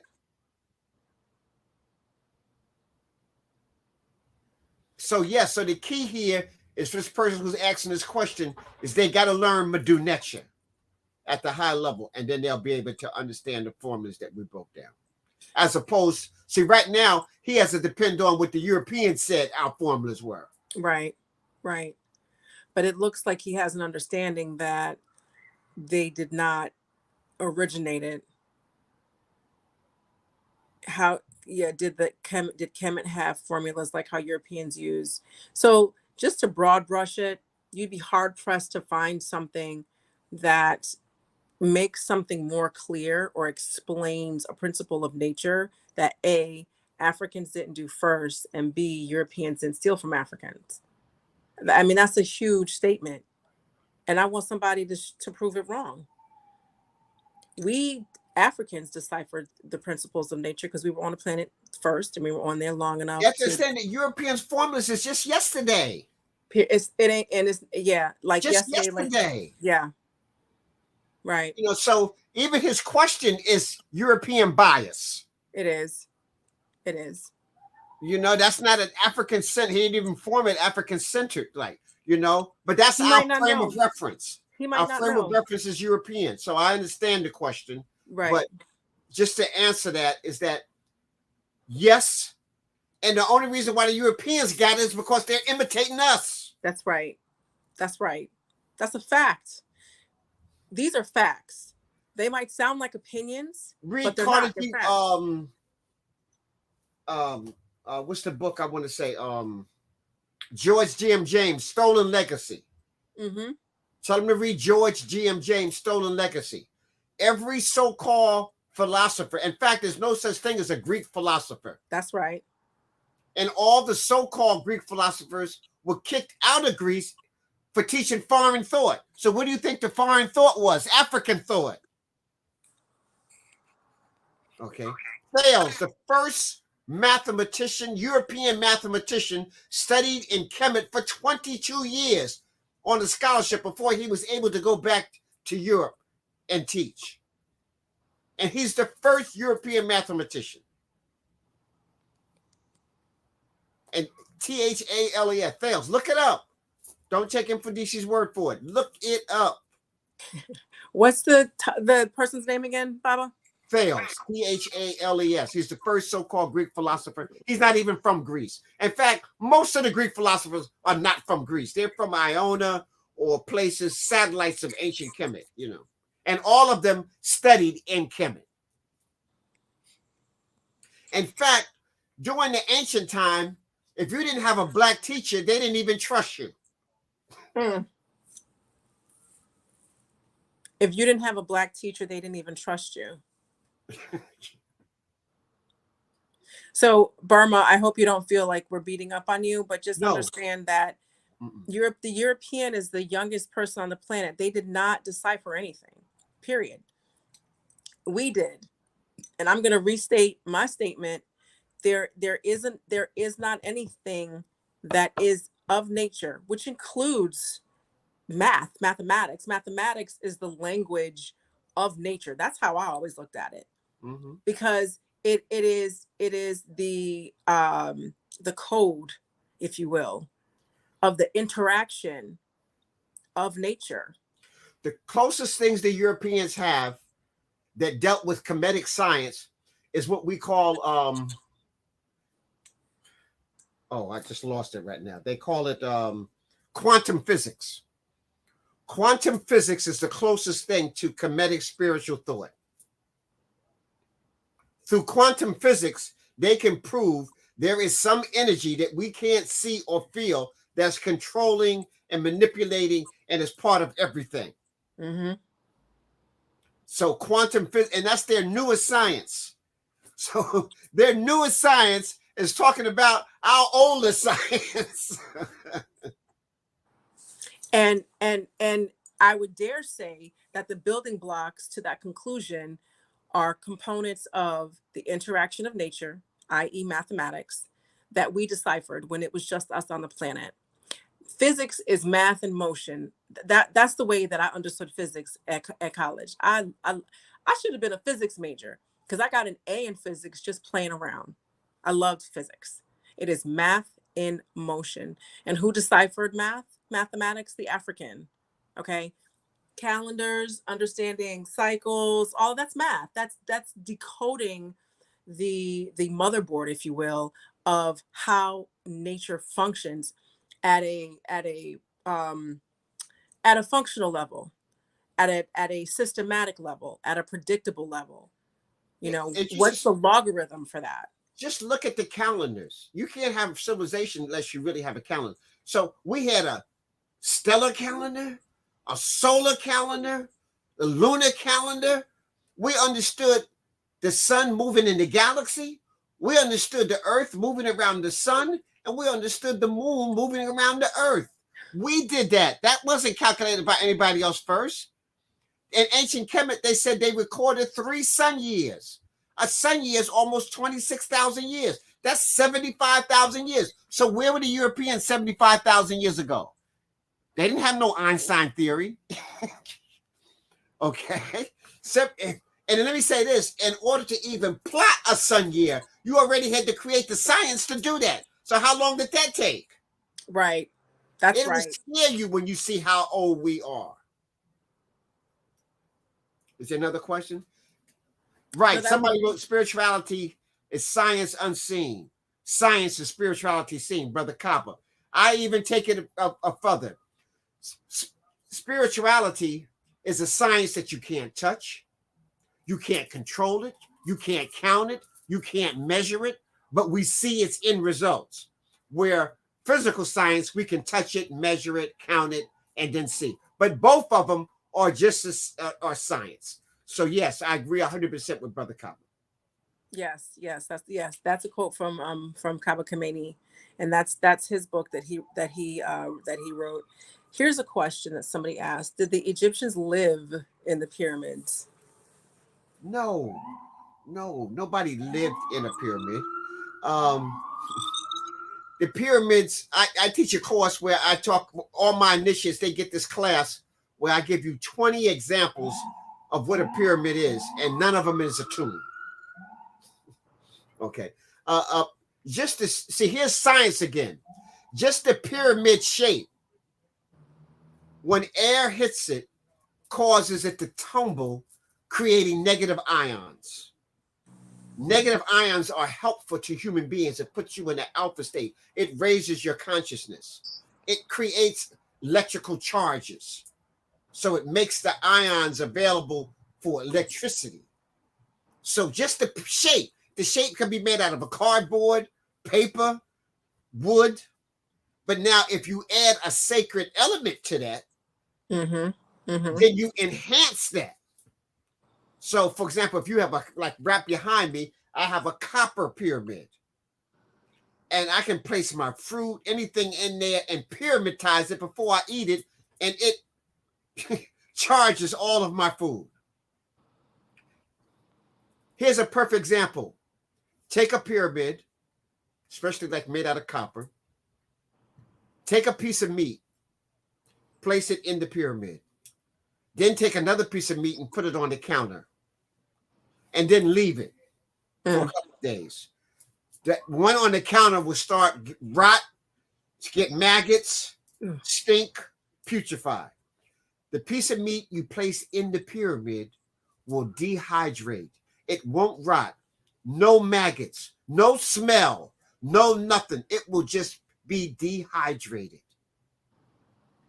So just that alone is showing you the power within the pyramid. And no, you didn't live in there, but you want to come and meditate in a pyramid room. I used to have a pyramid over my bed, coming down on me, so that you can pyramitize yourself. So it enhances your consciousness. It enhances your thinking ability. It energizes your cells.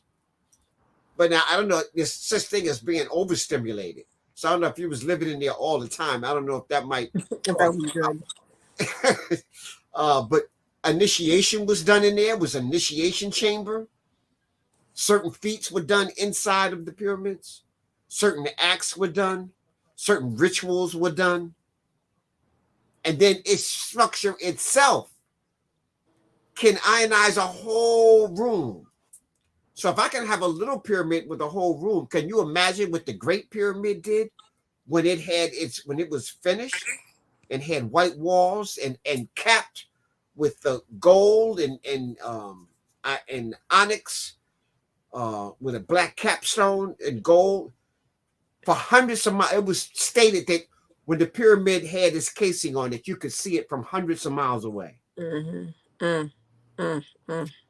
Pyramids purifies water. I'm kind of giving y'all a whole lot. You need to take my class, okay?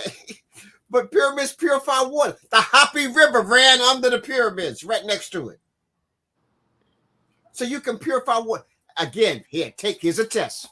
Take your pyramid made out of copper. Take a glass of water from the sink. 2 glasses of water from the sink. Put 1 glass of water in the pyramid. Put the other glass on the counter.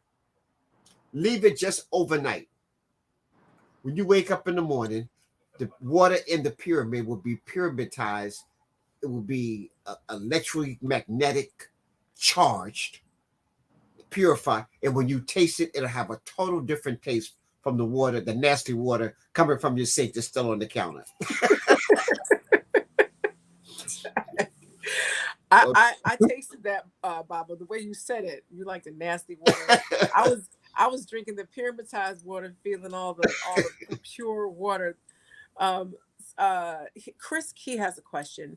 I'm into the martial arts where the Magi were the archetypes for the Shaolin. Oh no, were the Magi the archetypes for the Shaolin monks? That's what he's asking. He's asking the question. Yes. Okay. So let me just say this here. If you go to a place called Mahez in Egypt, today they call it Beni Hassan, and you can see pictures of it. You'll see pictures, friezes on the wall of where they buried the Magi warriors. And you'll see the foundation of almost all martial arts, jiu-jitsu, karate, judo, all of that. You'll see in the walls of ancient Kemet. Those pictures were created 2000 BCE during the time of Mentuhotep. It was already ancient, 4000 BCE, 5000 BCE, 10,000 BCE.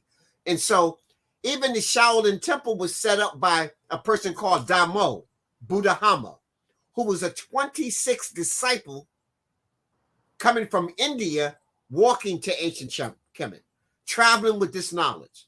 So he was like a magi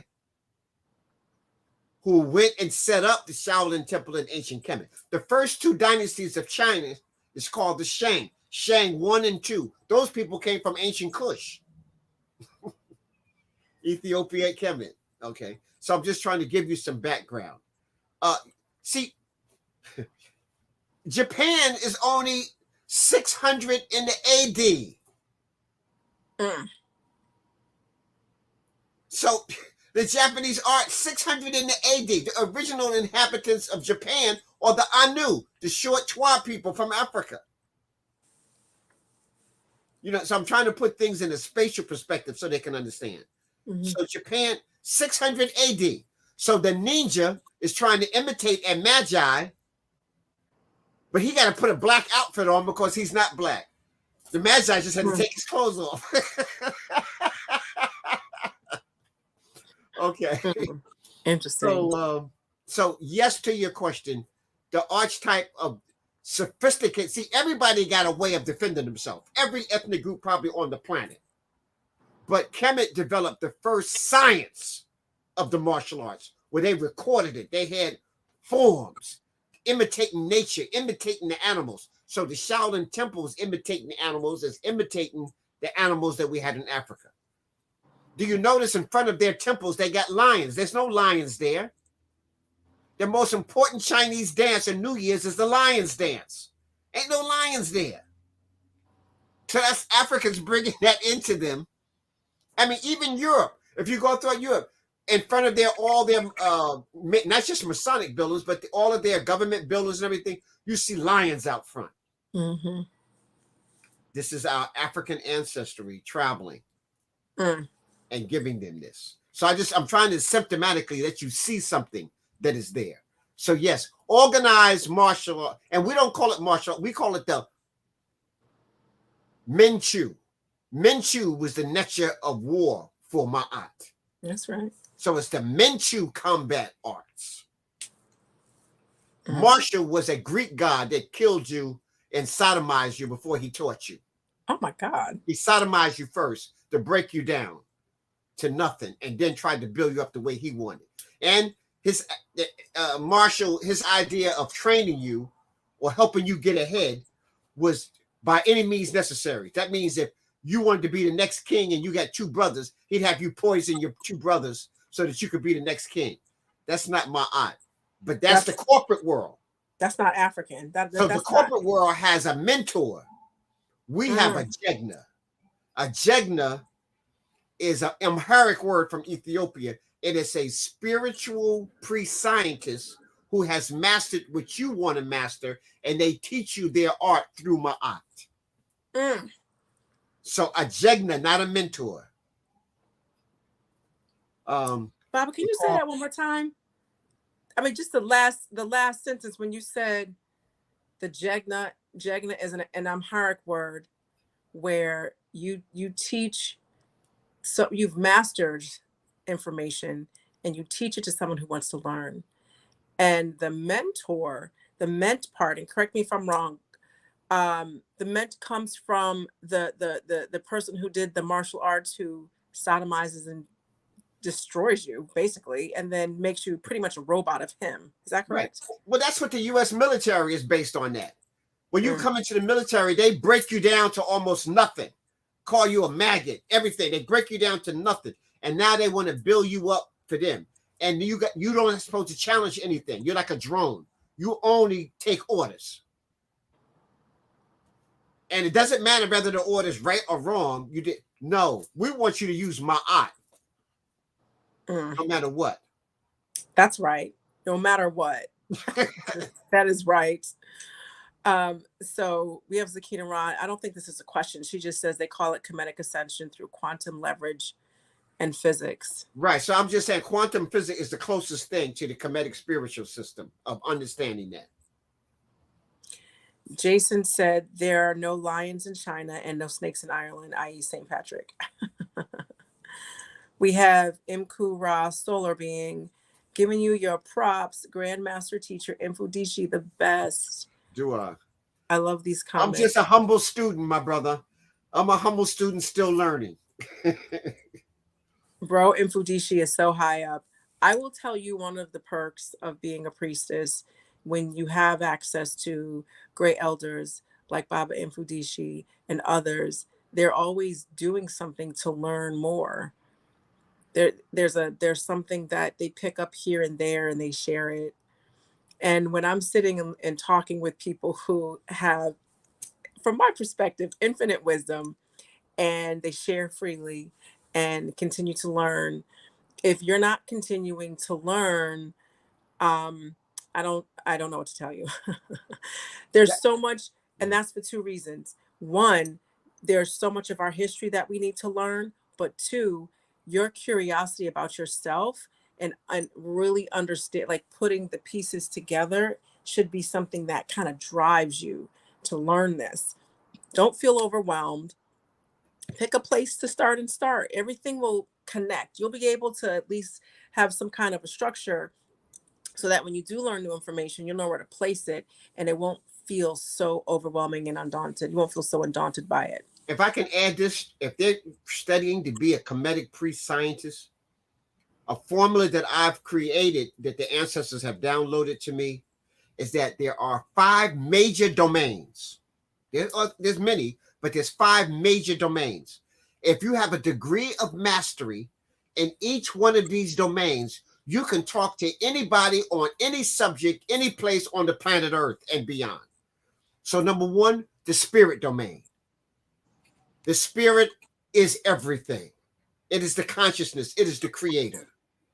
So if you understand this phenomena that you are a divine spiritual being having a divine human experience, you understand that the spirit is acting through you. Your consciousness is spirit. So when the physical body dies, the consciousness doesn't die. It's just like if you have a glass of water. The glass isn't the water. The water is in the glass. So the spirit is inside of this container you call your body. So you have to master the spirit domain or have a degree of mastery. Next is the mineral domains, the stars, the planets, the solar system, the Milky Way, the galaxies is part of the mineral domain. And those same minerals make you up. So when we say we are star children, we really mean that. You're made from the same elements as the stars are made of. Okay? Just in a different expression. A degree of mastery. That's why I teach crystallology. That's why I teach the minerals. So that we understand. And remember what we said like about gravity? It doesn't care whether you believe it or not. It still works. That's right. So this quartz crystal is helping you with clarity and focus and thought. That's why when something is real clear to you, you go, oh, that was crystal clear. Ah, it was crystal clear. Clarity of focus and thought. Mineral domain. Then the third domain is the plant domain. The plant domain feeds off of the mineral domain, which fed off of the spiritual domain. The plants is your medicine and your food. So it's your fuel. It's your fuel and your medicine. The plant domain. And the plants don't have the minerals in it, the essence of it, the nutrients, until it gets it from the mineral domain. So the plant is feeding off of the mineral is feeding off of the spiritual. The spirit is all. That's 3 domains. The 4th domain is the animal domain. All animals were here before we were. We're the last guy on the block. You'll hear me? All animals were here before us. We're the last guy on the block. So we have this front lobe. We have this ability to reason and use logic. We're the only animal that can create and survive outside of what you were put here for. Nobody else can act crazy and still exist. Right. We're the only animal that can be totally crazy and still exist. Any other animal that act crazy by itself, if nobody's not taking care of it, it'll die. Okay? And so we're supposed to learn from all the rest of the animals. When you want to know how to survive in the desert, study the desert creatures. You want to know how to survive in the Sahel, study the creatures that live on the edge of the desert in the Sahel. You want to know how to master the savannah, where the greatest predators are? You have to study the animals in the savannah. You want to know how to master the rainforest, where the most dangerous creatures are and the most poisonous creatures are? Study the animals in there. You see a little bright frog jumping around. You say, oh, he's so pretty, but ain't nobody eating it. Ain't nobody touching it because he's poisonous. You need to follow the animal domain. The animals, if you're too busy eating all the animals, you're not going to learn nothing. You're just going to have indigestion. Okay? Don't eat anything that has eyes and parents. Parents. Not Okay. parents, though. So the animal domain is not your food source. And animals that eat animals don't eat animals that eat animals. Some of y'all will get that in the morning. Okay. And last but not least, the human domain is all of that. So you got the spirit, the mineral, the plant, the animal, the human. We're psychotic because we don't know nothing about anything else. You're an extension of nature. That's right. That's right. You are part of it. You're part of it. Nature is operating the same way your body, your cells in your body operate. A cell in your body is operating the way the galaxy is operating. The universe is operating the same way the cells, the protons and neutrons in your body. And so if you want to study space, study internal. I know that probably went past a few people, but that's okay. Some of y'all will go back and listen to this later and go, oh, Mfundishi was right. Boy, an atom, think about why you even call that small object an atom. From atom. Okay? The son of Ra. Okay? All right? You see what I'm saying? 666, 6 neutrons, 6 protons, 6.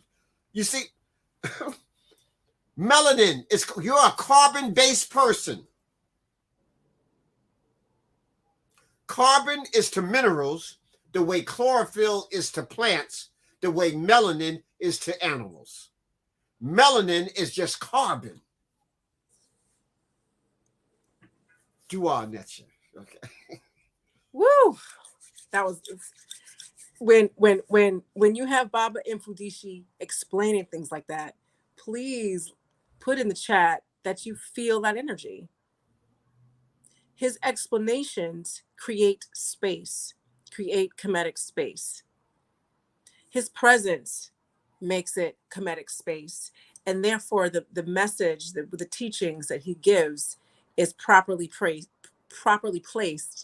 in this Kemetic space. Okay. I have here, I typed in there the 5 major domains. Copy and paste it, put it in, text it to yourself, put it in an email, something. And this is one way that you can start to grasp the major structures of what it is that you want to learn. Okay.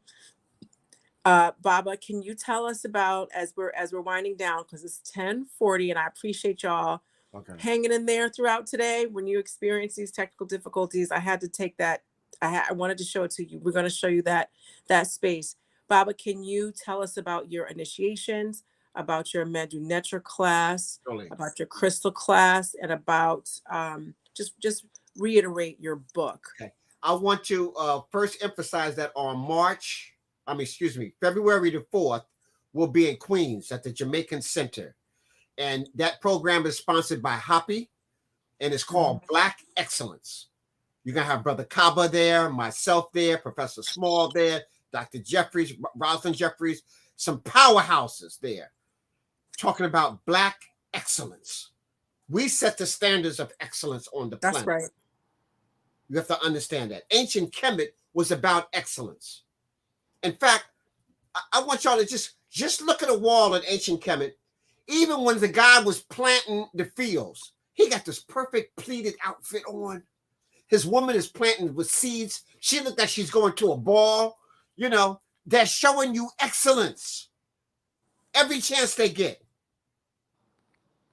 And so the name of that program is called Black Excellence. So please, it's in Queens at the Jamaica Center. You can go on hoppyfilms.com and get your ticket. I'll be vending there, so you can also get my books, my crystals and gemstones. And that I think it's limited. They got 9 different vendors, each one doing something different. They'll be there, but you'll be able to get the films from the Hoppy. And there'll be 2 films shown. I know 2 documentaries. I happen to be honored. I'm in both of them. So that's a great honor. You know, that people want to hear me. I'm in both of those documentaries. Anyhow, so please, so that's February 4th. That's just 2 weeks away. In March, I'm going to Costa Rica. We're taking the people to Costa Rica. In Costa Rica, where we're going is a blue zone. Blue zones on the planet Earth means that the atmosphere is so conducive of human life that the people who live the longest on the whole planet Earth live in those blue zones. Costa Rica is one of those blue zones. So we're going to Costa Rica, do meditation, do Kemetic yoga, do Kupagani and Gumi, bathe in the waters, and take in the vegetation in Costa Rica for a week. So that's a trip. You can go on my website again, mfundishi.net, and go into events, and you'll see the Costa Rica trip. So that's March. Now we go to April. April 3rd, we're leaving to go to Kemet for 2 weeks, from the 3rd to the 15th. Dynamic. Please, if you can make it. It'll be an experience. Again, it'll be my 33rd trip. And so you'll get a chance to have my accumulated knowledge from being a student of Dr. Ben, Dr. Clark, Dr. Asa Hilliard, Dr. Sanjetti, Dr. Jacob Crothers, and the list goes on. I sit at the feet of Mfundishi Maasi. I sit at the feet of these giants. So I'm trying to pass on the legacy. I used to tell Dr. Clark, if I can remember, if I can learn the stuff that you have forgotten, I'll be deep. Right. If you ever saw his library, it was just several times. Dr. Clark told me, he says, Mfundishi, you got to leave here. You ain't got to go home, but you got to get out of here and leave my book. And put my books back there. I'm trying to read 4 or 5 books at one time. I'm like, this book is in science. This is in mathematics. This was in history. This was in Medunetia. I'm like, I'm trying to get it all in. Okay. So that's April. April is when all my classes start back. In fact, let me say this. My new master class is starting right now. So if you know anything about ancient Kemet and you really just want to learn the Medunetia, you can go on and join my master class now. I have a master beginner class. So it's not like master class. It's a master beginner class. And the reason why I call it a master class is because I teach those 5 domains while you're learning the Medunetia. So I'm teaching you the 5 domains simultaneously as you're learning the Medunetia. If you think that's too much for you, then in April, you can take my regular beginner class. I have a regular beginner class 1 and 2, an intermediate class 1 and 2, and all that's on mfundishichihuchimas.net. So all my classes start again. The class where we're doing the book review and all of that starts in April again. In April. So I think, I don't have my calendar in front of me, but it's like April 20 something. Okay, all those classes start. So they just go on my website. We'll also have a trip going to Brazil. And I don't know if anybody know, if you've seen the movie Quilombo or anything like that, Zumbi of Palmares, Quilombo. So we'll be there doing the Zumbi Festival. Zumbi liberated Africans in South America. 200 more. Zumbi died in 1495. Now, people try to say that Haiti is the first freed nation in the Western Hemisphere. Zumbi freed Africans for hundreds of years, 200 years before the Haitian Revolution. And we don't know anything about that. A Quilombo is a free town in Portuguese. That's the name, a Quilombo. So Palmares, the Quilombo Palmares, and there were several these free towns. And eventually Zumbi was, they were never totally defeated. They just reached some agreement and some treaties. But you know, if you make a treaty with the Europeans, you're getting ready to get had. Right. In fact, when I was in college, I wrote a definition of a treaty under Europeans. It means that you're winning. They sign a treaty to freeze you up so that they can come up with a new plan on how to destroy you. Basically. I did a report on 200 and something treaties that the Europeans made with Native Americans. And by 1895, they had broken all 200 treaties. So what was the treaty about? It was to tie you up, make you think that they're about Ma'at when they're just trying to think of a new way to kill you, a new way to get control of you. So that's our treaty buys time for them. That's right. For us, when we shook on something, that was our word. We would die before we would change that.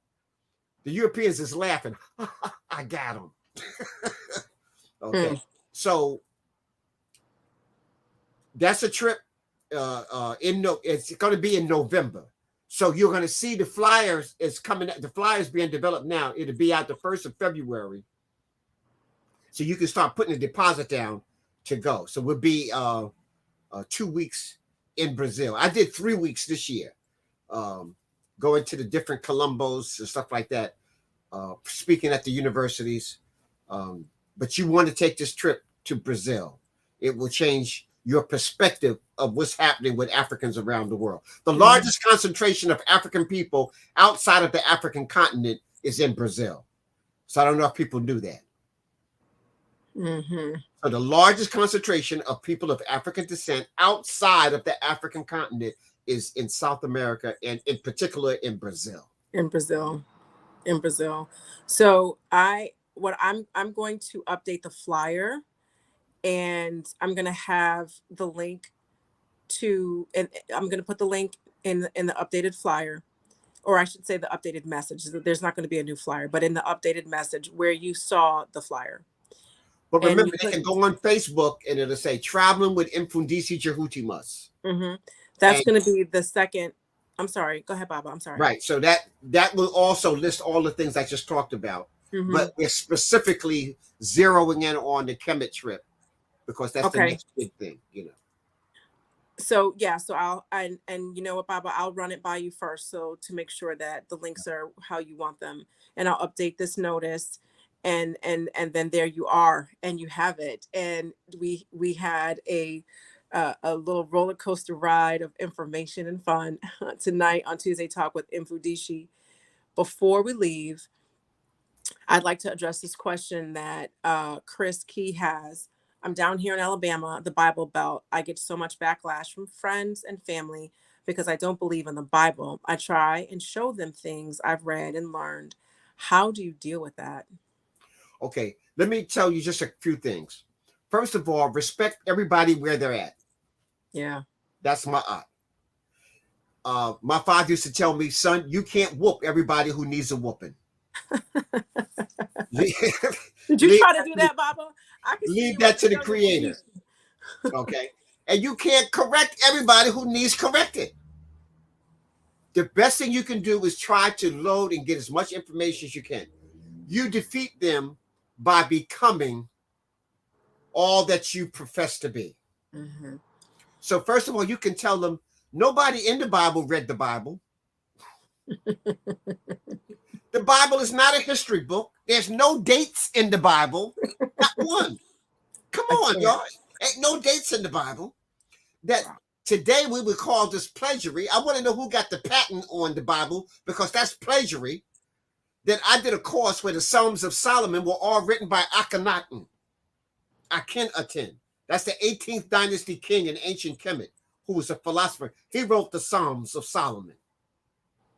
I don't even know if the person named Solomon really existed. I think that was, again, that's a creation. That's like Superman and Batman. Okay. Okay. All right. So, but you tell them to study. In fact, the first name of a king in the Bible is Tahaka, an African black king from Kemet. The Jews were going to be annihilated, and Tahaka came and saved them, their seed, from being annihilated from the planet by the Persians.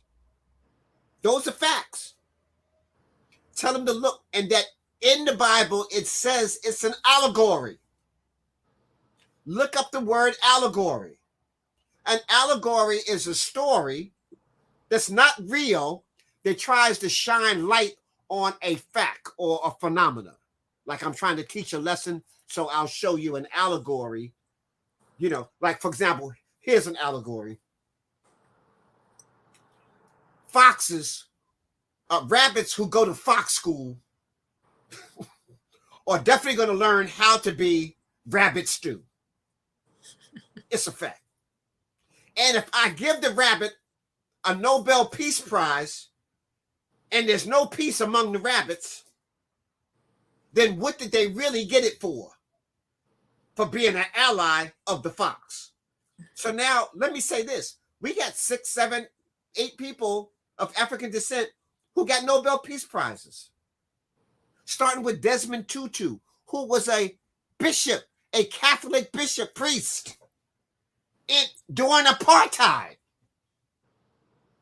When there was absolutely no peace, he got a Nobel Peace Prize. None. Martin Luther King got a Nobel Peace Prize. And every place he went to lecture, there was a riot afterwards. Okay? Ralph Butt, this goes on. Here's the epitome. Obama, former President Obama, as soon as he got elected, got a Nobel Peace Prize. For what? Okay, so I'm trying to show y'all something. So An allegory is just something that you set up a story and the characters are made up. You can't find nobody's bones, nobody's graves in the Bible. But yet, when I'm talking about ancient Kemet, I can show you the Sahu, the mummy. I can show you their writings. I can still show you their temples. I can show you the writings on the wall. I can show you their pictures, their images. And this is older than the Bible. 2,000-3,000 years older. So I'm trying to show you fuel.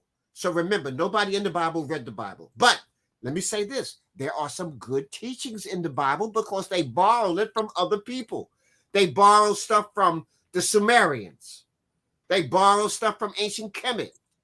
They borrow stuff from ancient Persian. It's in cuneiform.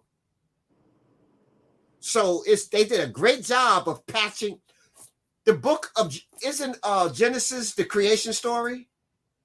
That's the last book they wrote. How you gonna write the creation story last?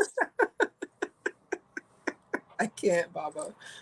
And people are still running around trying to find Noah's Ark. That's like trying to find Bugs Bunny's home. I can't. But it's true. It's a fairy tale, y'all. And some of it is great teachings. Some of it is great teachings. But the only thing I can tell you is don't drink the Kool-Aid. When your preacher tells you to drink the Kool-Aid, don't drink it, please. Okay? Don't drink the Kool-Aid. Okay. But have mercy on those and do your research. Go right now on theological seminaries. They're telling you that they made up hell. That's right. They made up the concept to scare you into the church. Yep. The character Jesus Christ was created at the Nicene Conference in 325 AD. And at that conference, everybody who voted against him, they killed him. And that's who you're following?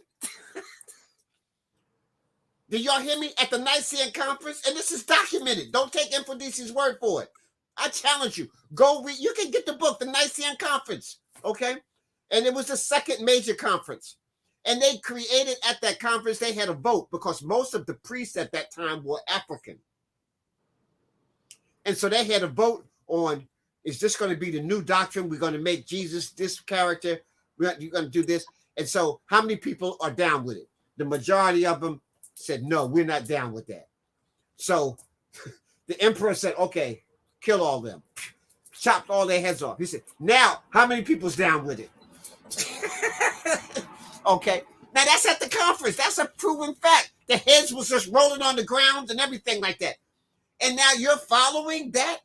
The Pope at the time, this was the guy who was feeding Christians to the lions. Now all of a sudden he's in charge? All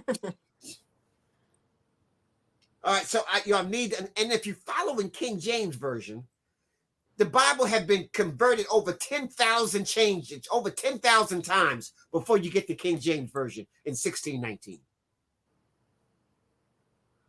And then you had a whole team of homosexuals put that together, led by Shakespeare. And Shakespeare even got his name in there, even though they told him not to put it. His name is in the Bible. Okay. So you need to understand that. But don't go with the Christians with you have to come with facts. You have to come with facts. Ask your Christian friends, well, Adam and Eve had two sons, and one killed the other one. So how did they populate the world? Where the women at? He didn't have no daughters. So Adam and Eve is the first two. And then Eve comes from the rib of Adam. How did you believe that? How did you believe that? And now I ask a question, my Christian friend. Tell him to tell you about Lilith. Lilith was Adam's wife before Eve. And they kicked her out of the garden. So now, How come you didn't know about Lilith? People like, oh, Mfundishi, you made that up. No, you can go study. There was Lilith. Lilith had a mind of her own. She wasn't necessarily obedient. So that's not the example the Christians wanted you to know. So they had to recreate a new woman who was evil but obedient. She had to be evil so that they can blame all sin on her. Okay.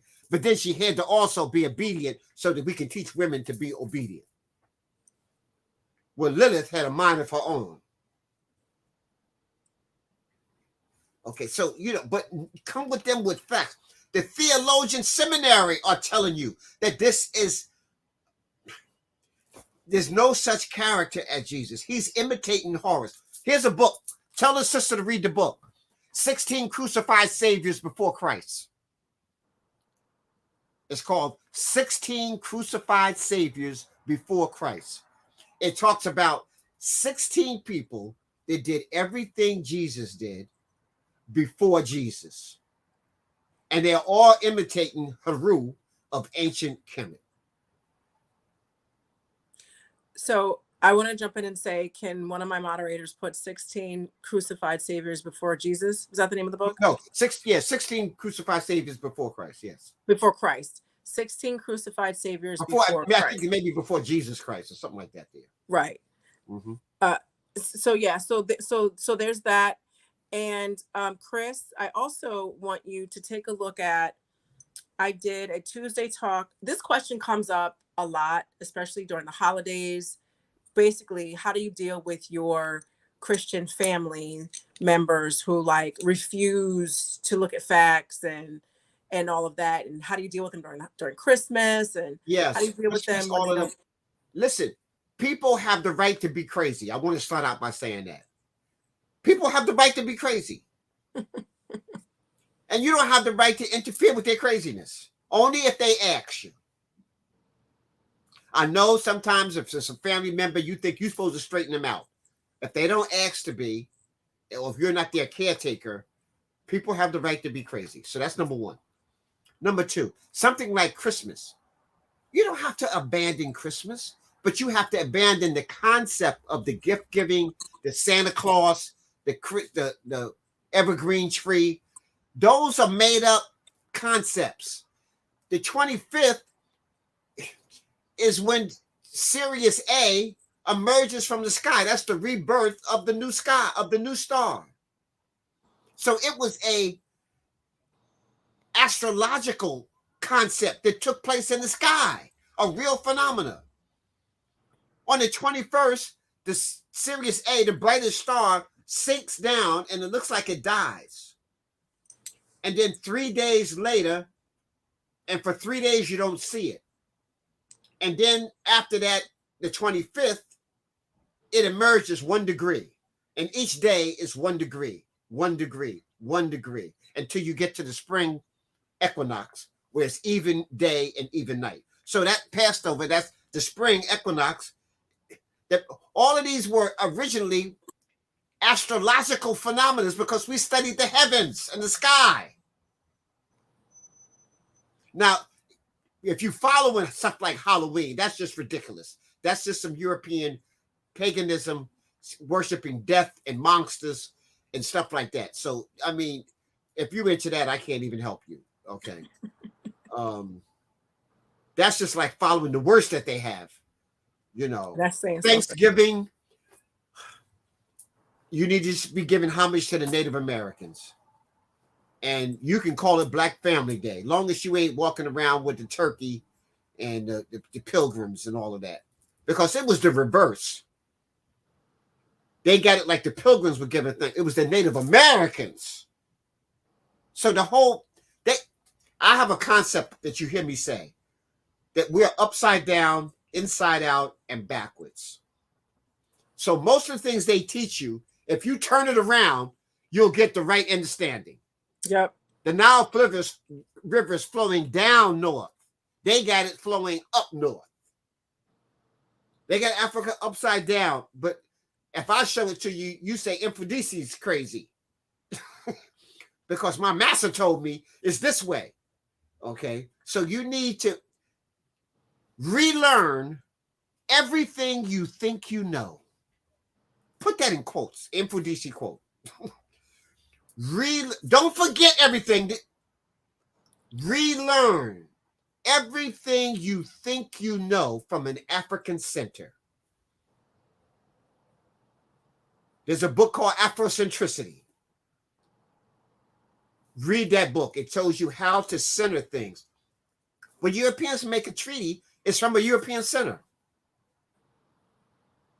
Your whole even African studies is from a European center. I know y'all don't want to hear that, but that's what it is. But that's what it is. The curriculum of inclusion is from the European center. We included into the European paradigm. Yep, that's right.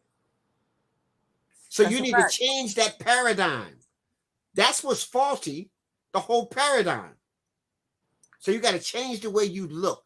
You got to look at things through African eyes. That's right. From an African center. And I know that's difficult, but no one said it was going to be easy. So to Baba Mfundishi's point, as you go through this process of reconnecting yourself or remembering your Africanness, getting your African mind back, getting back to an African paradigm enables you to see what you've seen before, but from your own paradigm. So then you can look at something and you know it doesn't make sense. You know it's a lie. You know it's stolen. You have an idea where it came from in terms of where they stole it, because it's like you put on glasses and you can see again. So you might have some facts that are not accurate, or they're just lies. But when you learn the truth or you figure it out yourself, it's because you're from an African, you've come from, you're living your life from an African paradigm. Last year, I did a Tuesday talk with Brother Ray Hagins. He used to be a pastor, and he saw the way, and he meets people where they are in the Christian church, not physically, but again, a different type of space where you are, just like she said at the beginning, meet somebody where they are. And he explains to them the truth about how they got where they are and the way to get to the truth. That video was Christmas 2022, or 2021, I think it was. It's a 3-hour Tuesday talk. It's worth every second. So Chris, and anyone, the advice that he gave was it made sense. It was orderly. Have compassion with your family. Your family still loves you. When your family doesn't want you to go to hell, it's because they don't want you to go to hell. They really believe hell exists. They're trying to save you from hell. So understand that they still love you, and they're trying to give you something that they think is good for you. The other thing you have to understand is everybody doesn't want to know the truth. People are scared of the truth. Some people are not scared of the truth. The reason why people are scared of the truth, some reasons, is because they don't know where they're going to be on the other side of that truth. When my aunt was dying, I lied to myself for, I don't know, a month or two. This is Abut Seshat. I don't lie to myself. I lied to myself about that. Why? Because I love my aunt. I miss her every day. Matter of fact, I'm going back to therapy so I can continue to heal from losing my aunt.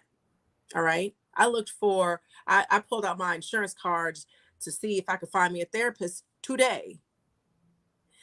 And at one point in that process of losing my aunt, I had to face the facts. Why? First off, that's how I was raised. Secondly, that's my personality. Third, I have to face this so I can just cherish every split second I have left with her.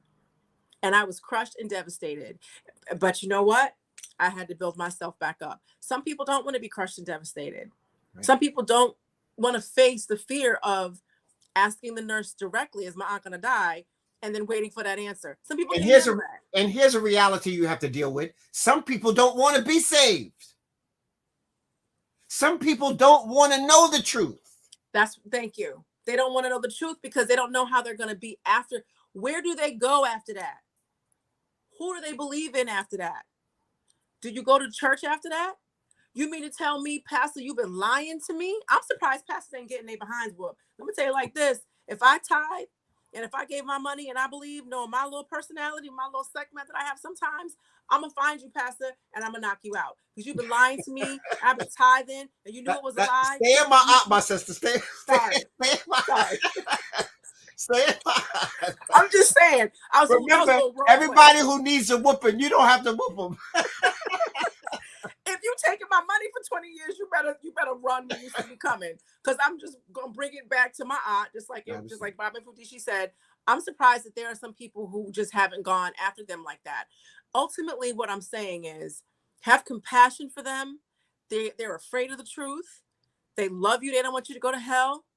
And even if they're not afraid of the truth and they accept the truth, what are they going to do next? Yeah. What are they going to do on Sunday morning? They sit in the pew next to their friend and they laugh and giggle and talk and listen to the pastor.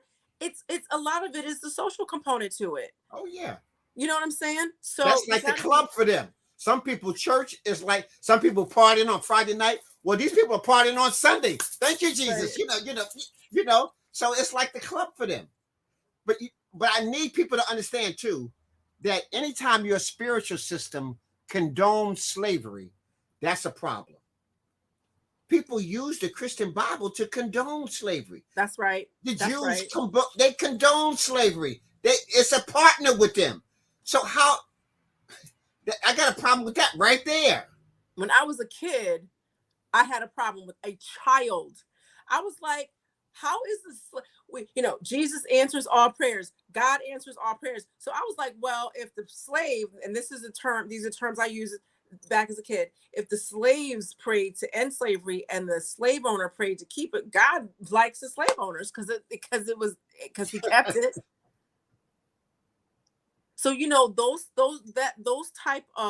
types of logical conclusions that children can draw is the reason why I had doubts very, very early on when I was saved by Jesus and all of that. What is that? What's that one? Jonah's whale. The Jonah in the whale. Jonah's whale. No, Jonah was eaten by the whale. Right. And he's in. Now, somebody believe that story? I mean, see, I'm talking about. I mean, some of this is like real fairy tale, but they got you believing blindly. I call that symbolic thought, and that's very dangerous. Racism is based upon symbolic thought. Mm-hmm. I don't like you because you got red lipstick. That's crazy. I mean, everybody likes this lipstick. We got to think symptomatically. There's another book by it's called The Golden Apple. The Golden Apple by Edgar Ridley. And then a book, An African Answer. Edgar Ridley, The Golden Apple. And it teaches you about symptomatic thinking. Africans are doomed unless we learn how to change the way we think. So they need to read The Golden Apple by Edgar Ridley. By Edgar Ridley? Edgar Ridley. Okay. And the key is symptomatic thinking. That's how, see, the brain can only think symptomatically or symbolically. Symbolically is what somebody told you, and it don't have to be based upon the truth at all. And they can't even prove it. And don't want to prove it. It's just a belief system. Right. Symptomatic means that I can prove it. It's tangible. It's how operate. Remember I told you about fire? You tell the little kid it's hot, and then he sticks his finger. Oh, yeah, hot. Now he knows symptomatically. Right. Okay. Nobody else can convince him that fire is not hot because he experienced it. That's like an example of a symptomatic thought process. Okay. So you go through life and you begin to examine. It helps you also become a scientist. That's right. A pre-scientist. You're examining everything. That's right. You do that. You don't take in anything at face value. Somebody tell you something. How come that's true? Show me. Prove it. Yeah, prove it. I want to see it. Let me see the facts. And I say, don't bring me your feelings. Don't bring me your faith. Don't bring me your little phrases, your little hashtag phrases. Just give me the facts, or say it's an opinion, or say it's a belief. But don't come to me with all of those other things and you call them facts and they're not. Because go ahead, Baba. So I was just saying, that person who's having the problem with Christianity, just tell them that they got to be a good example, but do their research and their studying. Tell them to watch that tape with Ray Hagins. Tell them to listen to what even the theology. I saw a movie on TV where this lady was a Bible. I don't know what's the correct word. She was a Bible historian, but a Bible critic, and she analyzed the Bible from top. And she basically said it's just a storybook. It's a storybook. And it's not based on anything true. It's when made a lot of stories put together to create a mindset for people to follow so that I can control your behavior. Islam is the same way, to control you. And if we look, the two most components of slavery was Islam and Christianity. Nobody enslaved more people than Muslims. And secondly, nobody enslaved more people than Christians. Yep. So you Tweedledee and Tweedledum. I remember there was this black man in Michigan, I think Detroit, and he was the first elected black official for something. And when he went through his swearing in ceremony, he had his hand on the Quran. And I said to my mom, well, why doesn't he have his hand on the Bible? And she said, because he's Muslim. I said, so why isn't his hand on the Bible? That's how it's always, that's how you do it. Because I was thinking that that's just standard procedure. And she was like, well, that he's Muslim, so the Quran is what guides him. That's his holy book. And I said, so when people put their hand on the Bible, they actually believe it?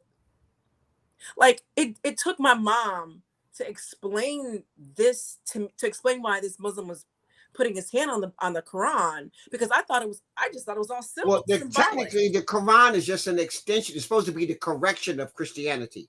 Well, Muslims believe they take the Old Testament. They believe Moses and Abraham, all of that. I didn't know that at the time. But at the time, what I was thinking was, there's no way anybody could possibly believe that the Bible literally happened. So this must be symbolic. So since it's symbolic, it's a symbol. Why are you not using this symbol and you're using the Quran? I didn't understand that people really believed it. I just didn't. I wasn't trying to be disrespectful to Islam or the Quran or to the Bible or Christianity. I just didn't think that grown adults actually believed it. Because you had an analytical mind. They don't want you to have an analytical mind. You can't have no analytical mind. They don't want you to do no critical thinking. No critical thinking, no analytical mind. Right. It took me. This was one of my lessons, and be Chris, be gentle and everyone with your family. Just like we've said, some people don't want to know the truth and they don't want to see logic. Not logic when it comes to Jesus. Logic when they go to work and pay their mortgage on time, but not logic with this. And just have compassion for them and understand that everybody is not going to want the truth. And there are going to be some of your family members who die believing what was forced on our ancestors by those slave owners. Those things are going to happen. There are going to be some people who want to learn. And you were saying, or in the comments I read, maybe not just necessarily you, they ask questions, they get the answer, and then they fuss about it, and then they ask more questions. That part of that is a cover, because they really do want to know the truth, but they have to pretend like they don't. Because some people really they're more connected to other people's opinions of them. Everybody wants to have a good reputation. I want to have a good reputation. Everyone does. At the same time, I'm going to be an African person first. And no matter where I am, and that includes a job, this, that, and the third, if you have a problem with anything on me that's African, I do not care. And that's for everybody on the planet. Everybody's not like that. Some people want everybody to love them all the time. So there's a mix. So just be kind. I'm telling you, watch, listen to the suggestions that Baba Mfundishi gave here. Watch the Tuesday Talk with Brother Ray Hagins. And then my last suggestion is, Tariq Nasheed did some documentaries called Hidden Colors. Watch them first. Hidden Colors 2 breaks down in a general way, the progression of religion as it came from Kemet. It's a very easy intro way to explain it. And I remember in 2014, I consider myself becoming a Kemite, a full-fledged Kemite in 2014, because when my aunt was dying, I needed to pray. I wasn't going to pray to Jesus. And I went to Anika and I was like, I need a prayer. I need something. Because I need to pray. How do you do this? And she explained it to me. And I remember watching Hidden Colors. Hidden Colors 2 just turned the light on in the room that I was in the space I was in, the spiritual seeking space that I was in. Hidden Colors 2 turned on the light, and I was able to put a lot of stuff together. So listen to what Baba Mfundishi said. Watch the Tuesday Talk with Ray Hagans. Get the Hidden Colors, and at least watch 1 and 2. The other ones talk about other aspects of Blackness, just to use a very general And the 16 term. crucified saviors before Christ. Right? And the 16 crucified saviors before Christ. You do that, you're going to be on your way to deal with folks who are emotionally and psychologically brainwashed and or programmed and afraid of hell. All right. These people who put this ball in motion centuries ago were diabolical geniuses, but we're unraveling it in our day and age. Read and make sure that they understand. I think Joe Leary, I can't think of her name right now, but she wrote the book on cognitive dissonance. Because that's what they're going to face. Even some people, cognitive dissonance, even when I present the facts, you ignore it. Even when I show you the truth, because that's going to mess you up, so you just ignore it. I prefer to believe the lie, right? Than to deal with that truth, because that makes me very uncomfortable. So it's called that cognitive dissonance. It's when I show you A, B, C, D, E, F, G, and you go, "Oh no, I don't believe that," but I can prove it. I don't care. I don't. Yes. So, guys, this is actually pushing towards 3 hours, and I'm going to wrap it up. It's 11:20 p.m. on the East Coast, and I appreciate all of your comments. And I'm going to update this notice. Give me 24, 48 hours. Okay. So my plate is a little full. We're going through initiation applications at the shrine. So I appreciate your participation with Tuesday Talk and being in the audience. Today was nice and fiery. It always is with Mfundishi. And I love having him on, and he'll be back again. We're going to figure out how we're going to air the center so everybody can see it and get the guided narration from Baba Mfundishi. That's the fire right there. That's going to connect it and bring you that space that we're talking about. So again, February 4th, Queens, New York, at the Jamaican Center, Black Excellence. Make sure you try to get there to talk and listen to these speakers on Black Excellence. And then March, we're going to Costa Rica. April, Egypt. November, Brazil. Yep. Thank you very much for having me on, Ma'at. Thank you so much. And I'm going to say Shemem Ma'at, go forth in divine balance, and Shemem Hotep, go forth in peace. I love you. I love you. And we'll see you next week. Shem Em Hotep Ahatu.